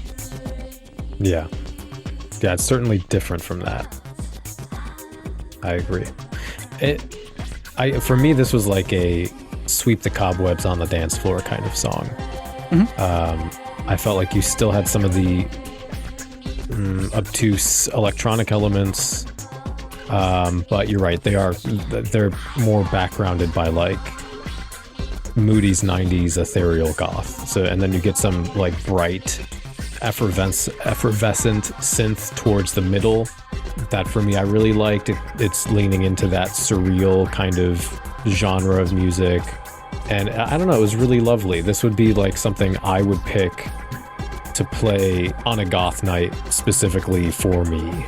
It even reminded me, I think it might have been the name that made me think of this, but it reminded me a bit of the band, the Synthetic Dream Foundation. Okay. In a similar way, they layered electronics in their music, but I would definitely go out on the dance floor for this track. It would be a good track for me to dance to. But like I said, it's a great track from a different band. Doesn't scratch that Collide itch for me. Yeah. Well, if that doesn't do it for you, maybe we should have some faith. Yeah, there we go. So Have Faith. I really did enjoy the loop that this track sort of is foundation by, the sort of mechanical, kind of felt like what I was wanting to put into a steampunk track, where it had that very mechanistic, there is a little bit of maybe a punch card flipping sound going on in there and some clockwork sound. So I enjoyed that sort of repetitive loop that it was based on, though it was throughout, but it was really buried for most of it. So it was really only that present right at the beginning. But I also thought it had a really good build sonically. So it just started with that simple loop and they kept piling on bits and pieces until Karen's vocals finally came in. And that reminded me of some early Nine Inch Nails tracks, how Trent would do some of that sort of a slow build up to a vocal entrance. So that's one of the main things I noted there. Karen's again stretching her vocals a little bit again, but in a good textured way. Overall, I thought it was a really great track. Kind of brought back a lot of that juxtaposition I want from a Collide track. Don't really have a lot of notes beyond that, but I did feel it was, starting to be a return to form that, the beginning of the album sort of set. Yeah, I really liked it's like almost a minute long intro of this song. It feels like ambient noise in a mad scientist laboratory to me. Yeah. And then I guess the only other thing I could think of was I did like the bass line. I thought it was kind of funky and added some like an element of like bounciness to everything that was going on. But yeah, similar, like, all the great layered voices are there and the kind of disorienting, creepy feeling. But yeah, nothing else really. Then let's open Pandora's box. So this one? What's in your box? What's in my box? What's in the box? What's in the box? What's in the box? Remember, hope stayed in. Hope did stay in. So now we know. Yeah, it sure as fuck doesn't exist to 2023. The first note I had on this track that I really sort of grabbed me is that Karen did a great dual track vocal here where she had a really high breathy wail on top of a much deeper sort of chanted spoken vocal line. I was kind of going back and forth, and I thought it was an interesting juxtaposition of timbres. Where she had the sort of high tone and a very, low vocal timbre that was, a good demonstration of her vocal range, both texturally as well as just on the standard, musical high versus low range. I found that really interesting. The instrumental arrangement was still relatively noisy, but it was sparse. It wasn't as busy as the earlier ones. So debate on it whether it really has some of that juxtaposition as much, but I still think it was noisy mixed with a sort of ethereal sound. So overall, I liked it. Let's see, what else did I have here? It did make me want to request it at a club because I've never heard this at a club, and I feel it would sound pretty good on a big sound system. So I probably do need to get off my ass and actually request something, because usually my habit at clubs is I don't like to request tracks because I'm going to a club because I want to be exposed to new things. I know, fool's errand, because you always hear the same things every week, but I like to just hear what the DJ wants to play to some degree and be taken on a trip by them rather than trying to curate it myself. Because if I want to do that, I could just stay at home and put on a Spotify playlist and curate that to my heart's content. So in general, I don't do requests unless there's just something like this track made me think that I've just never heard in a club and would like to hear in a club. So this may be something I'll see if Sarah can play at some point. Yeah, I'd love maybe that. at a Nocturna to try to get in there. I did note that this is a potential contender for one of my favorite tracks on the album. Really? Okay. Yeah, it's right up there. I mean, the first two were very solid, but this one's up there as well. Even though it wasn't as busy, it wasn't as complicated, but it still had enough of that mix of the ethereal with a sparse, but definitely still harsher industrial sound. So I felt it was an interesting mix, and I did really enjoy it. I also do like the stop-start aspects of it. You know, Static did that a few times in some of the other tracks, but this is the first time I explicitly noted it in my notes, is that there are several points on this track where it goes, and then it just stops to dead silence or to a very minimal, just like the tail end, like a reverb tail, and then would kick right back in. I enjoyed those juxtapositions. I really like when that happens on a track when I'm dancing too. Especially when it helps to know the track, because it's fun when you can stop dancing on a dime when the track does and watch other dancers still trying to dance to something that vanished under them. So I enjoy that on the dance floor, but usually it's one of those things you kind of have to know the track to really play on. But overall, I thought it was a very effective song with those stop starts and the sparse texture with the interesting vocal textures from Karen. So I really want to hear this in a club. Yeah, I liked to me, what sounded like purposeful plotting, more minimal percussion and synth. And I thought it really highlighted Karen's vocals, that like haunting vocal that she does, which I think is great. I can't not mention, since this came up with Saviour Machine and the Asamite song, I can't remember who that was, but you do get that sort of, you know, what aisle in the metaphysical store do I find this song on, next to the singing bowls and dragon blood's incense and statue of the Green Man, because it does that like pseudo Middle Eastern world music thing. So I couldn't not bring that up, but I do love the like scattered instrumentation and the way that I think this song provides some contrast to the rest of the album in a good way. Yeah, I really like the way you get like a little synth will pop up here and then disappear, and a guitar will come up and then fade away, and then it'll come back again later, just in a different way. I like the way they did that. And I guess it's appropriate of the title as well, maybe. I don't know, but yeah. Just releasing little tragedies into the world slowly, one by one. This track was the standout for the second half of the album for me. I enjoyed, in my notes, I wrote that I really like the choppy composition, which is what you were saying, Trey, about the starts and stops. And I really enjoyed that you kind of never knew what was going to be coming in, like what specific instrumentation. This one caught my attention because I liked the unexpected kind of nature of it, but it wasn't overwhelming unexpected. It was like little treats. Yeah. Okay. So this was the standout track for the second half of the album for me. In my tastes are still aligning very well.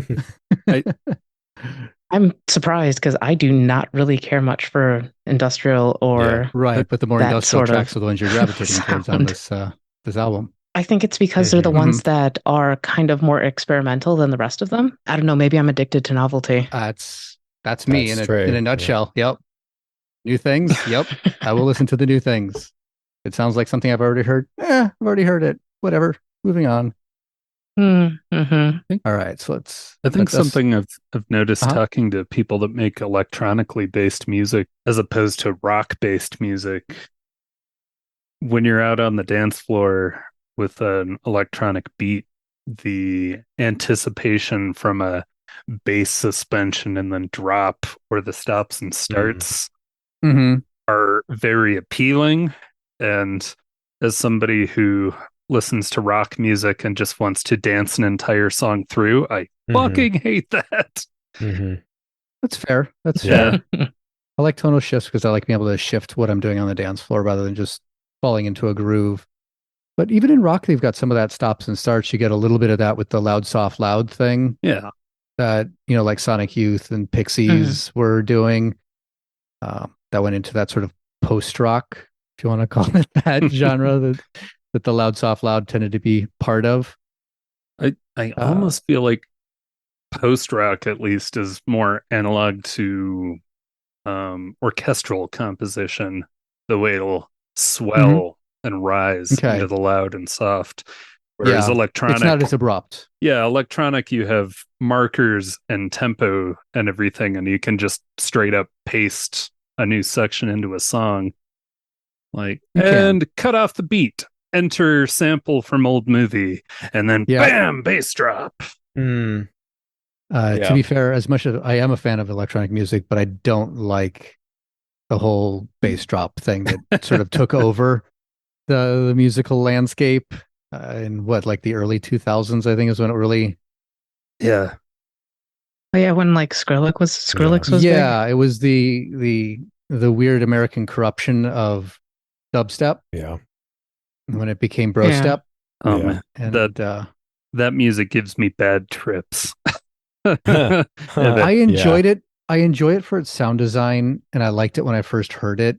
But overall, I'm definitely much bigger fan of the original Scream and Benga and the original dubsteppers from out of England when it was really more dub influenced, right? And kind of a late night driving music thing rather than a let's build up, and bass drop, and then the crazy bass tones that are all over the place and really not very bassy anymore. They're very rhythm guitar timbre rather than being that nice meaty bass that I prefer. Mm-hmm. There was a comedy band I used to go see called Ultra Sex Laser that did an a cappella dubstep song called This Is What the Kids Want, and then they would like have somebody hit all the buttons on the light board randomly and go, my god, whoop, whoop, whoop, whoop, whoop, whoop, whoop, whoop, whoop. I love it. Oh no, this is what the kids want. Oh, I love that. I will definitely be looking that up. Ultra that sounds amazing. Laser. Yeah, I already have them on a search, so yeah. Reminds me of I don't know if any of you heard Compressor, the industrial parody band from late 90s, early 2000s. Yeah. I liked Compressor. Compressor made me laugh. Well, I remember the first time.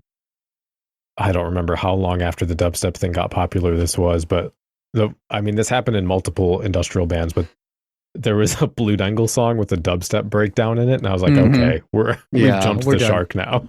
This is it. Blue Dangle. And there were other. I remember there were other bands. I can't think of who they were, but it was just like, what is happening now? Yeah, it was like when goth bands discovered trip hop, right? Yeah. Industrial bands discovered dubstep, and they used the tropiest of tropes from the genre. It was bad, and it almost never works. It's like when new metal took over regular metal.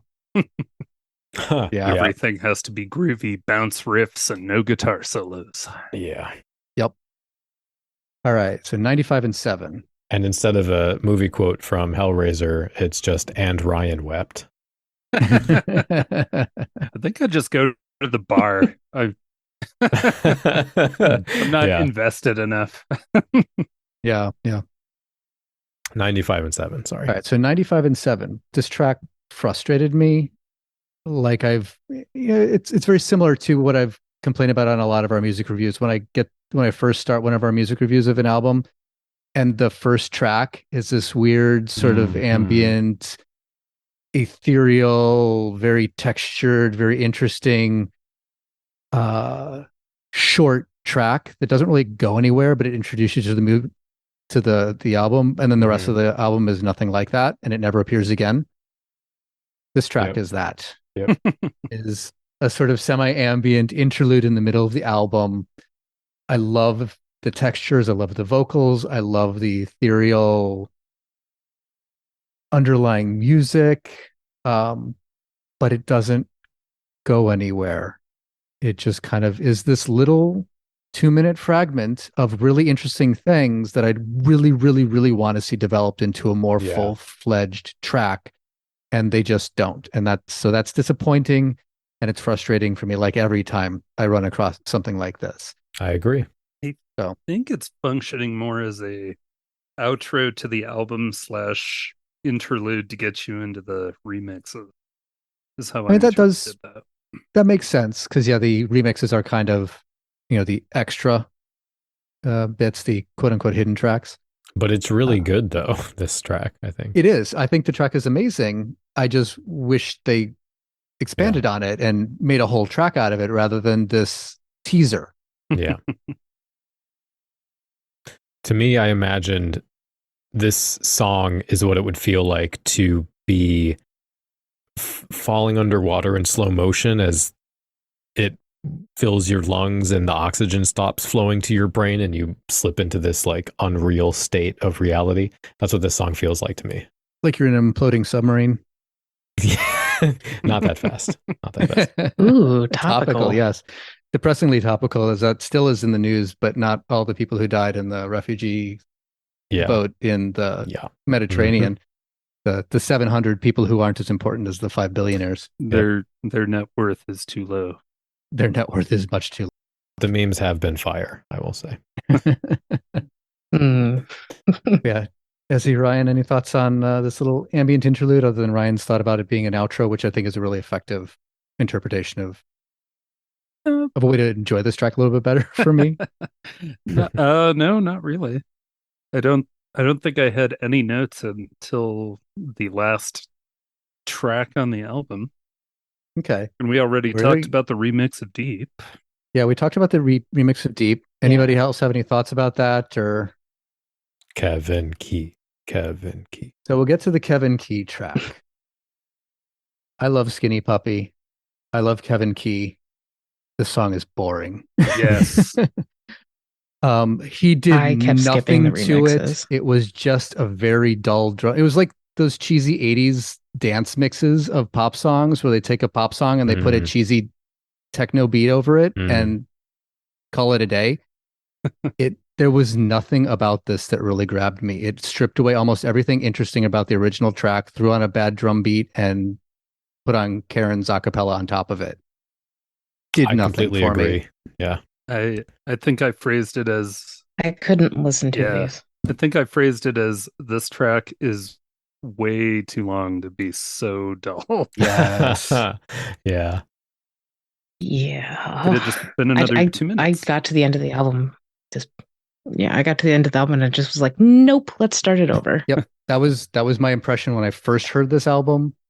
Hasn't changed one bit in the intervening years. It's a terrible track. I wonder if they just had that on there because they have Kevin Key and his name to slap on the back of the CD case or something. Possibly. I just don't know why Kevin released this because, I mean, almost all of his projects are brilliant and I love almost everything he releases. Maybe he's just a bad remixer. I don't know. Maybe he needs to have full control of the entire track. But yeah, no. Maybe he just didn't do a thing for me. Maybe he hit a deadline and was like, yeah, it's done. Remixed. Boom. Or it's a label requirement. Maybe they just forced him, like Collide did something with, the label and like, well, let's roast Kevin Key. Is like, well, I don't really want to do this. And like those Prince albums when he was stuck in a contract and having to release albums to fulfill the contract and he just did a totally half-assed job. Hey, sometimes it results in a with sympathy. True. All right. Well, I mean, that's pretty much it. Overall, my overall take on this album is the tracks that I've heard many times and continue to hear at clubs regularly hold up. The rest of the tracks, even ones that I remembered kind of gravitating to and liking early on, kind of faded back and felt like they were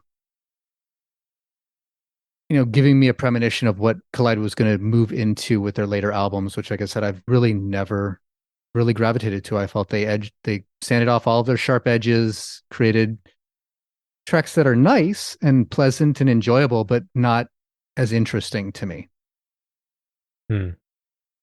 Yeah, I had to flip over to like the rest of their discography because I was like, wait, this is not how I remember Collide. And then I was like, oh, it's because this album isn't brick walled. Yeah. The covers album right after this is pretty good, especially since it has a fun sort of industrially cover of Whip It, which I really enjoy. It's also where they have their White Rabbit cover, and I love any version of that song pretty much ever. Have you heard the original with yes. Slick's original band? Oh, absolutely. Very interesting the way Jefferson Airplane's version of White Rabbit is awesome, and I love Grace Slick's vocals on it. I'm trying to remember if I did that. No, it was with you, Danny, at one of the birthday parties, one of Eric's birthday parties. You asked about Oh. that song because I think it was played by the cover band, and I was Oh. maybe singing along with it, and like, who does this? Who is this? Yeah, I think I maybe vaguely remember that through the haze of weed in my brain. That's fine. No, I love White Rabbit, and yes, I do love the original. I don't think any of the versions, the covers or remixes I've heard really top the original because it just has such a iconic sound that just works for the track. Hmm. But I do still enjoy a lot of the covers of White Rabbit. Just a great song. I was talking about the one Grace Slick did with her band before Airplane. Oh, before Jefferson Airplane. Yeah, Huh. it's a different rhythm because I think So it they did was do a bolero rhythm? no, that was what they did in Jefferson Airplane. Yeah, that was the Jefferson It's Airplane. yeah. So I think it was Surrealistic Pillow. Um, you can That's hear the it album. without the bolero. Oh, okay. Yeah, Trying to that's the remember Jefferson what band Airplane it album. was. Yeah, Surrealistic Pill is the album that it's on with Jefferson Airplane. Okay. So whatever her band was before that, where she wrote White Rabbit, it was pre the bolero rhythm with that song. I'm going So to see if I can find it. yeah, it's it's definitely interesting to hear a different take with Grace Slick's vocals, but I think that's where the confidence comes from and the I don't know, it just sounds like a 60s garage psychedelic band singing about Alice in Wonderland instead of this big epic It dun is Grace dun Slick. dun dun dun. I It's think Grace Slick and the Great Society. that's what it is. Yep. There is the YouTube version of it in the chat. Well, in the Oh, Facebook why, chat. thank you. Yeah. Hmm. So yeah, I'll play that later. It's not as good, but if you like that That's song, fair. it's interesting. I definitely want to hear it. Yeah. Um, Anyone else with some closing thoughts or Sure. Yeah, so I said this is my favorite of the four. I really, really loved this album. It felt surreal and otherworldly and like a half awakened dream. mm-hmm. Like the moon is beckoning you and the air is whispering in your ear. Yeah, I really liked it. I still associate it with vampires, but No, I don't have a problem with that. You associate a lot of things with vampires, and that's usually a positive association for you. yes, yeah. So I liked it. It made my bones rattle, and so that made me happy. Good. It's one of the things that I always wanted to make sure you'd listen to every time I heard you say you didn't like Collide. I'm like, well, Okay. which albums have you listened to? This one is their good album. The other Yeah. ones, yeah, I can get where you're coming from. Yeah, I do want to go back and re-listen to their newest one that came out, like, what was it, 2021? Mm-hmm. I'd be Yeah, it's curious to just see which sound they do because I They don't re- quite remember it. I didn't know they'd released something that recently. Yeah. Wow. Yeah. Good for I did them. listen to it. I don't remember disliking it, but I don't remember being wowed by it either. I think it is Mhm. more along the lines of their other stuff, but maybe a little bit more interesting because it doesn't have that taste of annoyance like some of their other middle era stuff does for me. This album definitely sits in that place that I love to hear for any genre where it's before everything becomes homogenized and people are still just, feeling Mhm. things out. Because unfortunately that happens to every single genre. I kind of feel like, like now goth revival is kind of getting to that point. Same with post-punk. Post-punk's been there for a little bit longer though. But Yeah, the cavalcade it's of just Joy getting Division cover bands that came out in the 2000s. Yeah. so the amazing potential that this hints at for the genre that, never came to be is what kind of makes it really special, Yeah. I think. And I really enjoyed it. Good. Yeah. some of those bands, it's the ease of logistics. Like all the Twin Tribes esque bands out there. It's very easy to tour So with two many. people in a backing track. Oh, And sure. that's the same reason you get a million industrial bands. Even, I don't know, the leather strips and the front 242s and all the big old school ones Mhm. that I've seen, it's just laptop karaoke Yeah. because it's easy. So it's easy to book and travel. Yeah. Yeah, it is. So like, I was thinking, oh, I was just gonna say, I was thinking less that like that makes absolute perfect sense. I was thinking more like, hey, this band got really big and they use a bunch of, this clap sound. I'm gonna use this clap sound in every single track and I'll Yep. get big. hey, they'll be there for you. I mean, if you ever watch like sound design videos on YouTube, you'll see exactly where that comes from. Because like, hey, can you replicate this sound from Oh this yeah. Bad Bunny track or from this Dead Mouse track? And that's what they do is they show you exactly how to dial into your synth, Yeah. the exact replica of whatever Interesting. popular. I'd love channel recs. I'd have to look up some because I don't really watch those that much. I have a lot of music channels that I watch, but they're rarely the like sound design ones because I do find that let's replicate the sound a little bit dull. But I'll see if I can find some decent Oh, ones. okay, never mind.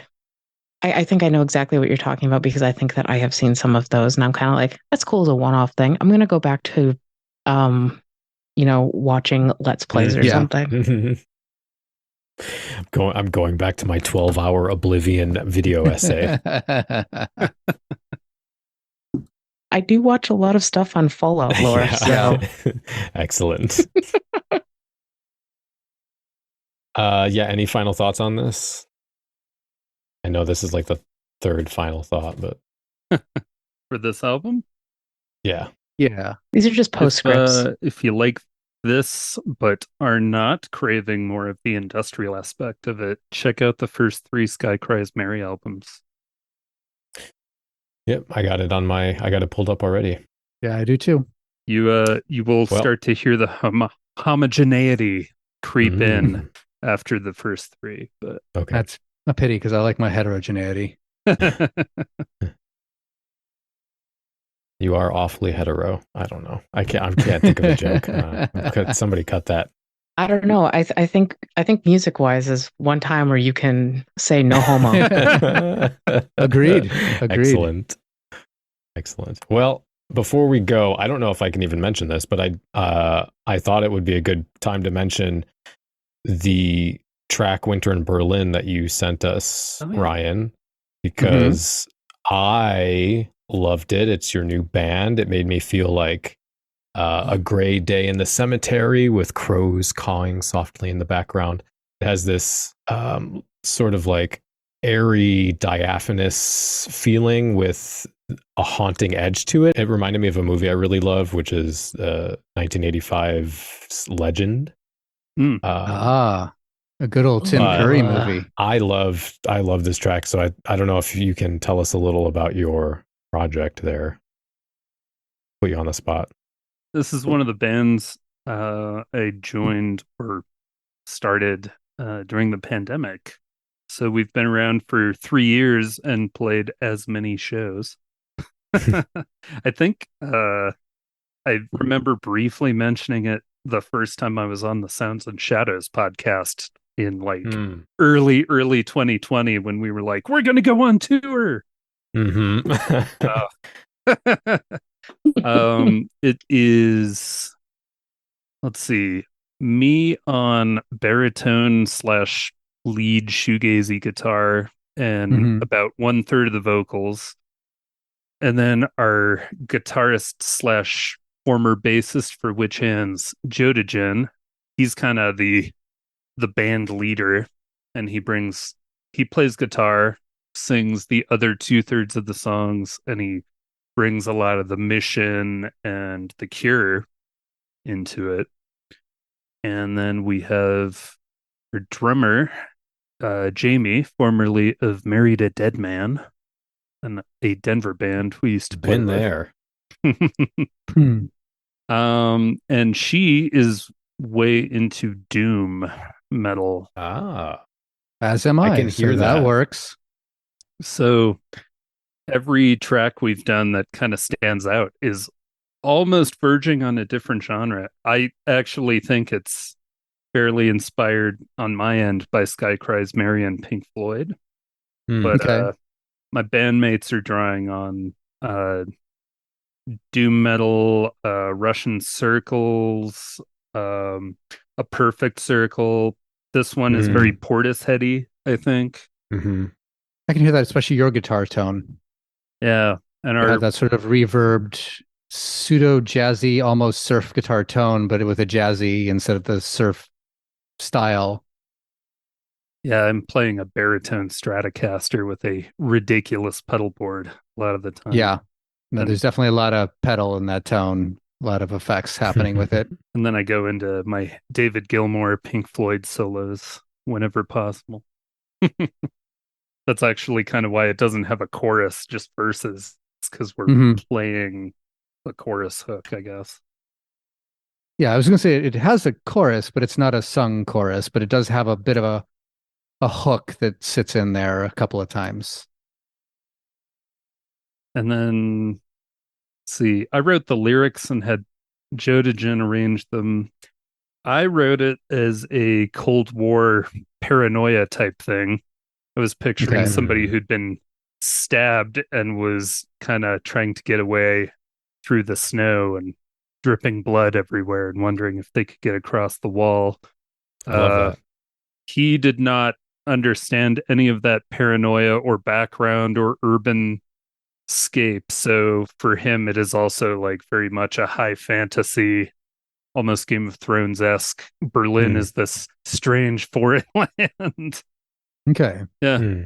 So I just was like, all right, cool. It's almost more your band because I took the lead on Witch Hands with all of our imagery and marketing and everything. Mm-hmm. But yeah, so all interpretations are valid, but I did go out of my way to have them put a spy number station from the era into the outro of the song. So I can't hear it. Oh, that's what that was. Okay. Yeah, it's called the Swedish Rhapsody. Okay. Huh. Yeah. Yeah. I mean, I also really liked the track. I was still, when you posted, I was still in the middle of listening through my playlist for the show. So I wasn't really listening to a lot outside of it. So I didn't give it a good, solid listen at that point. Mm-hmm. But I remember being impressed, and I'm listening to it again right now because I can. And it's actually given me a little bit of a Project Records vibe. I could hear that. So, which I love. So, the three bands that came to mind were Lycia, Faith and Disease, and Trance to the Sun, at least off the top of my head. But Trance to the Sun. Yes. Thank you. And I do really love the bass line. It's very simple, but it's varied enough that it's interesting because it seems like it's going to be just an up and down octave, but then he drops it like a step lower, which makes it more interesting than just being high, low, high, low. So I found that interesting. And I also do like the sort of rattly bass tone. I always like the sort of loose bass string rattly tone that you can get, particularly with, acoustic rather than your electronic basses. So good job. Yeah. Well, that's the Witch Hands bassist from the original lineup, Joe DeGen, playing it. We went through two bassists before we were like, you know what? A backing track is never going to forget the parts or miss practice. That's true. I mean, I'm curious to see. Ryan, when will the song be available to the public? Hopefully by the time this podcast is out. Okay. Oh, excellent. So I can put it in my mixes. I will send you guys the mastered version. You heard the 90-95% there version. Okay. Yeah, I wasn't sure how much you were going to change it because it definitely, the production value is just a good demo, but it's still demo. Yeah.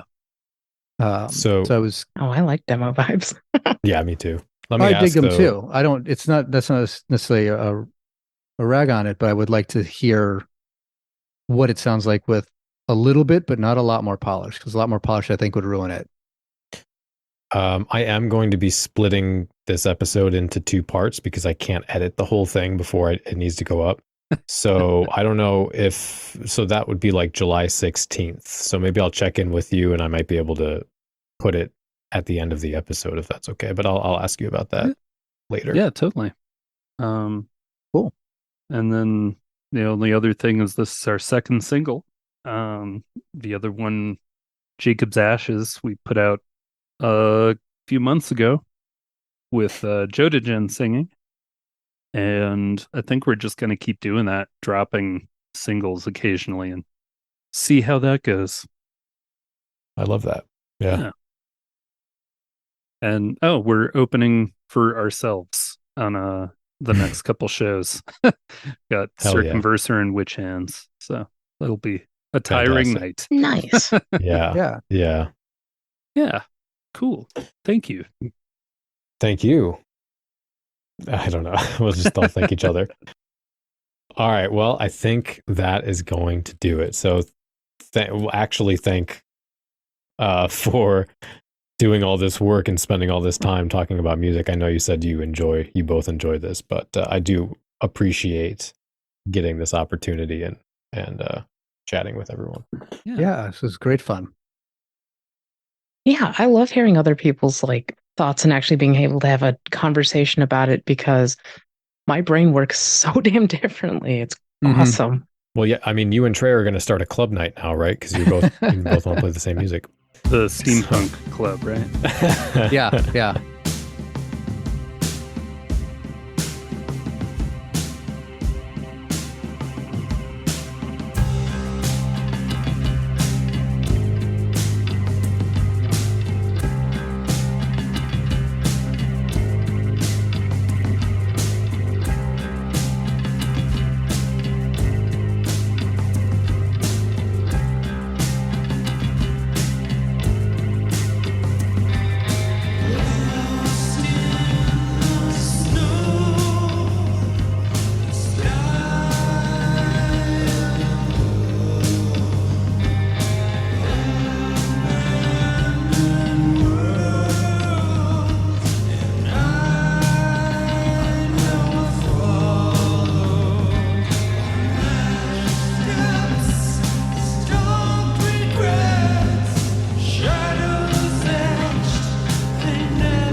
Thank you so much for spending time with us on this episode of Cemetery Confessions. If you enjoy what we do and would like to support the show, along with getting a few extra bonuses, head over to patreon.com/cemeteryconfessions.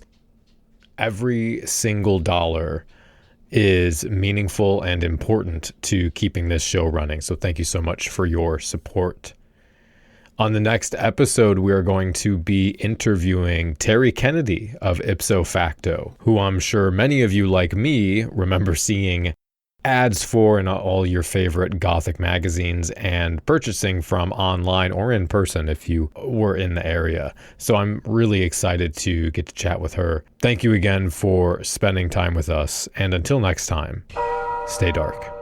The preceding program is a member of The Belfry, a network of blogs, podcasts, and videos for the darkly inclined. Go to thebelfry.rip for more information.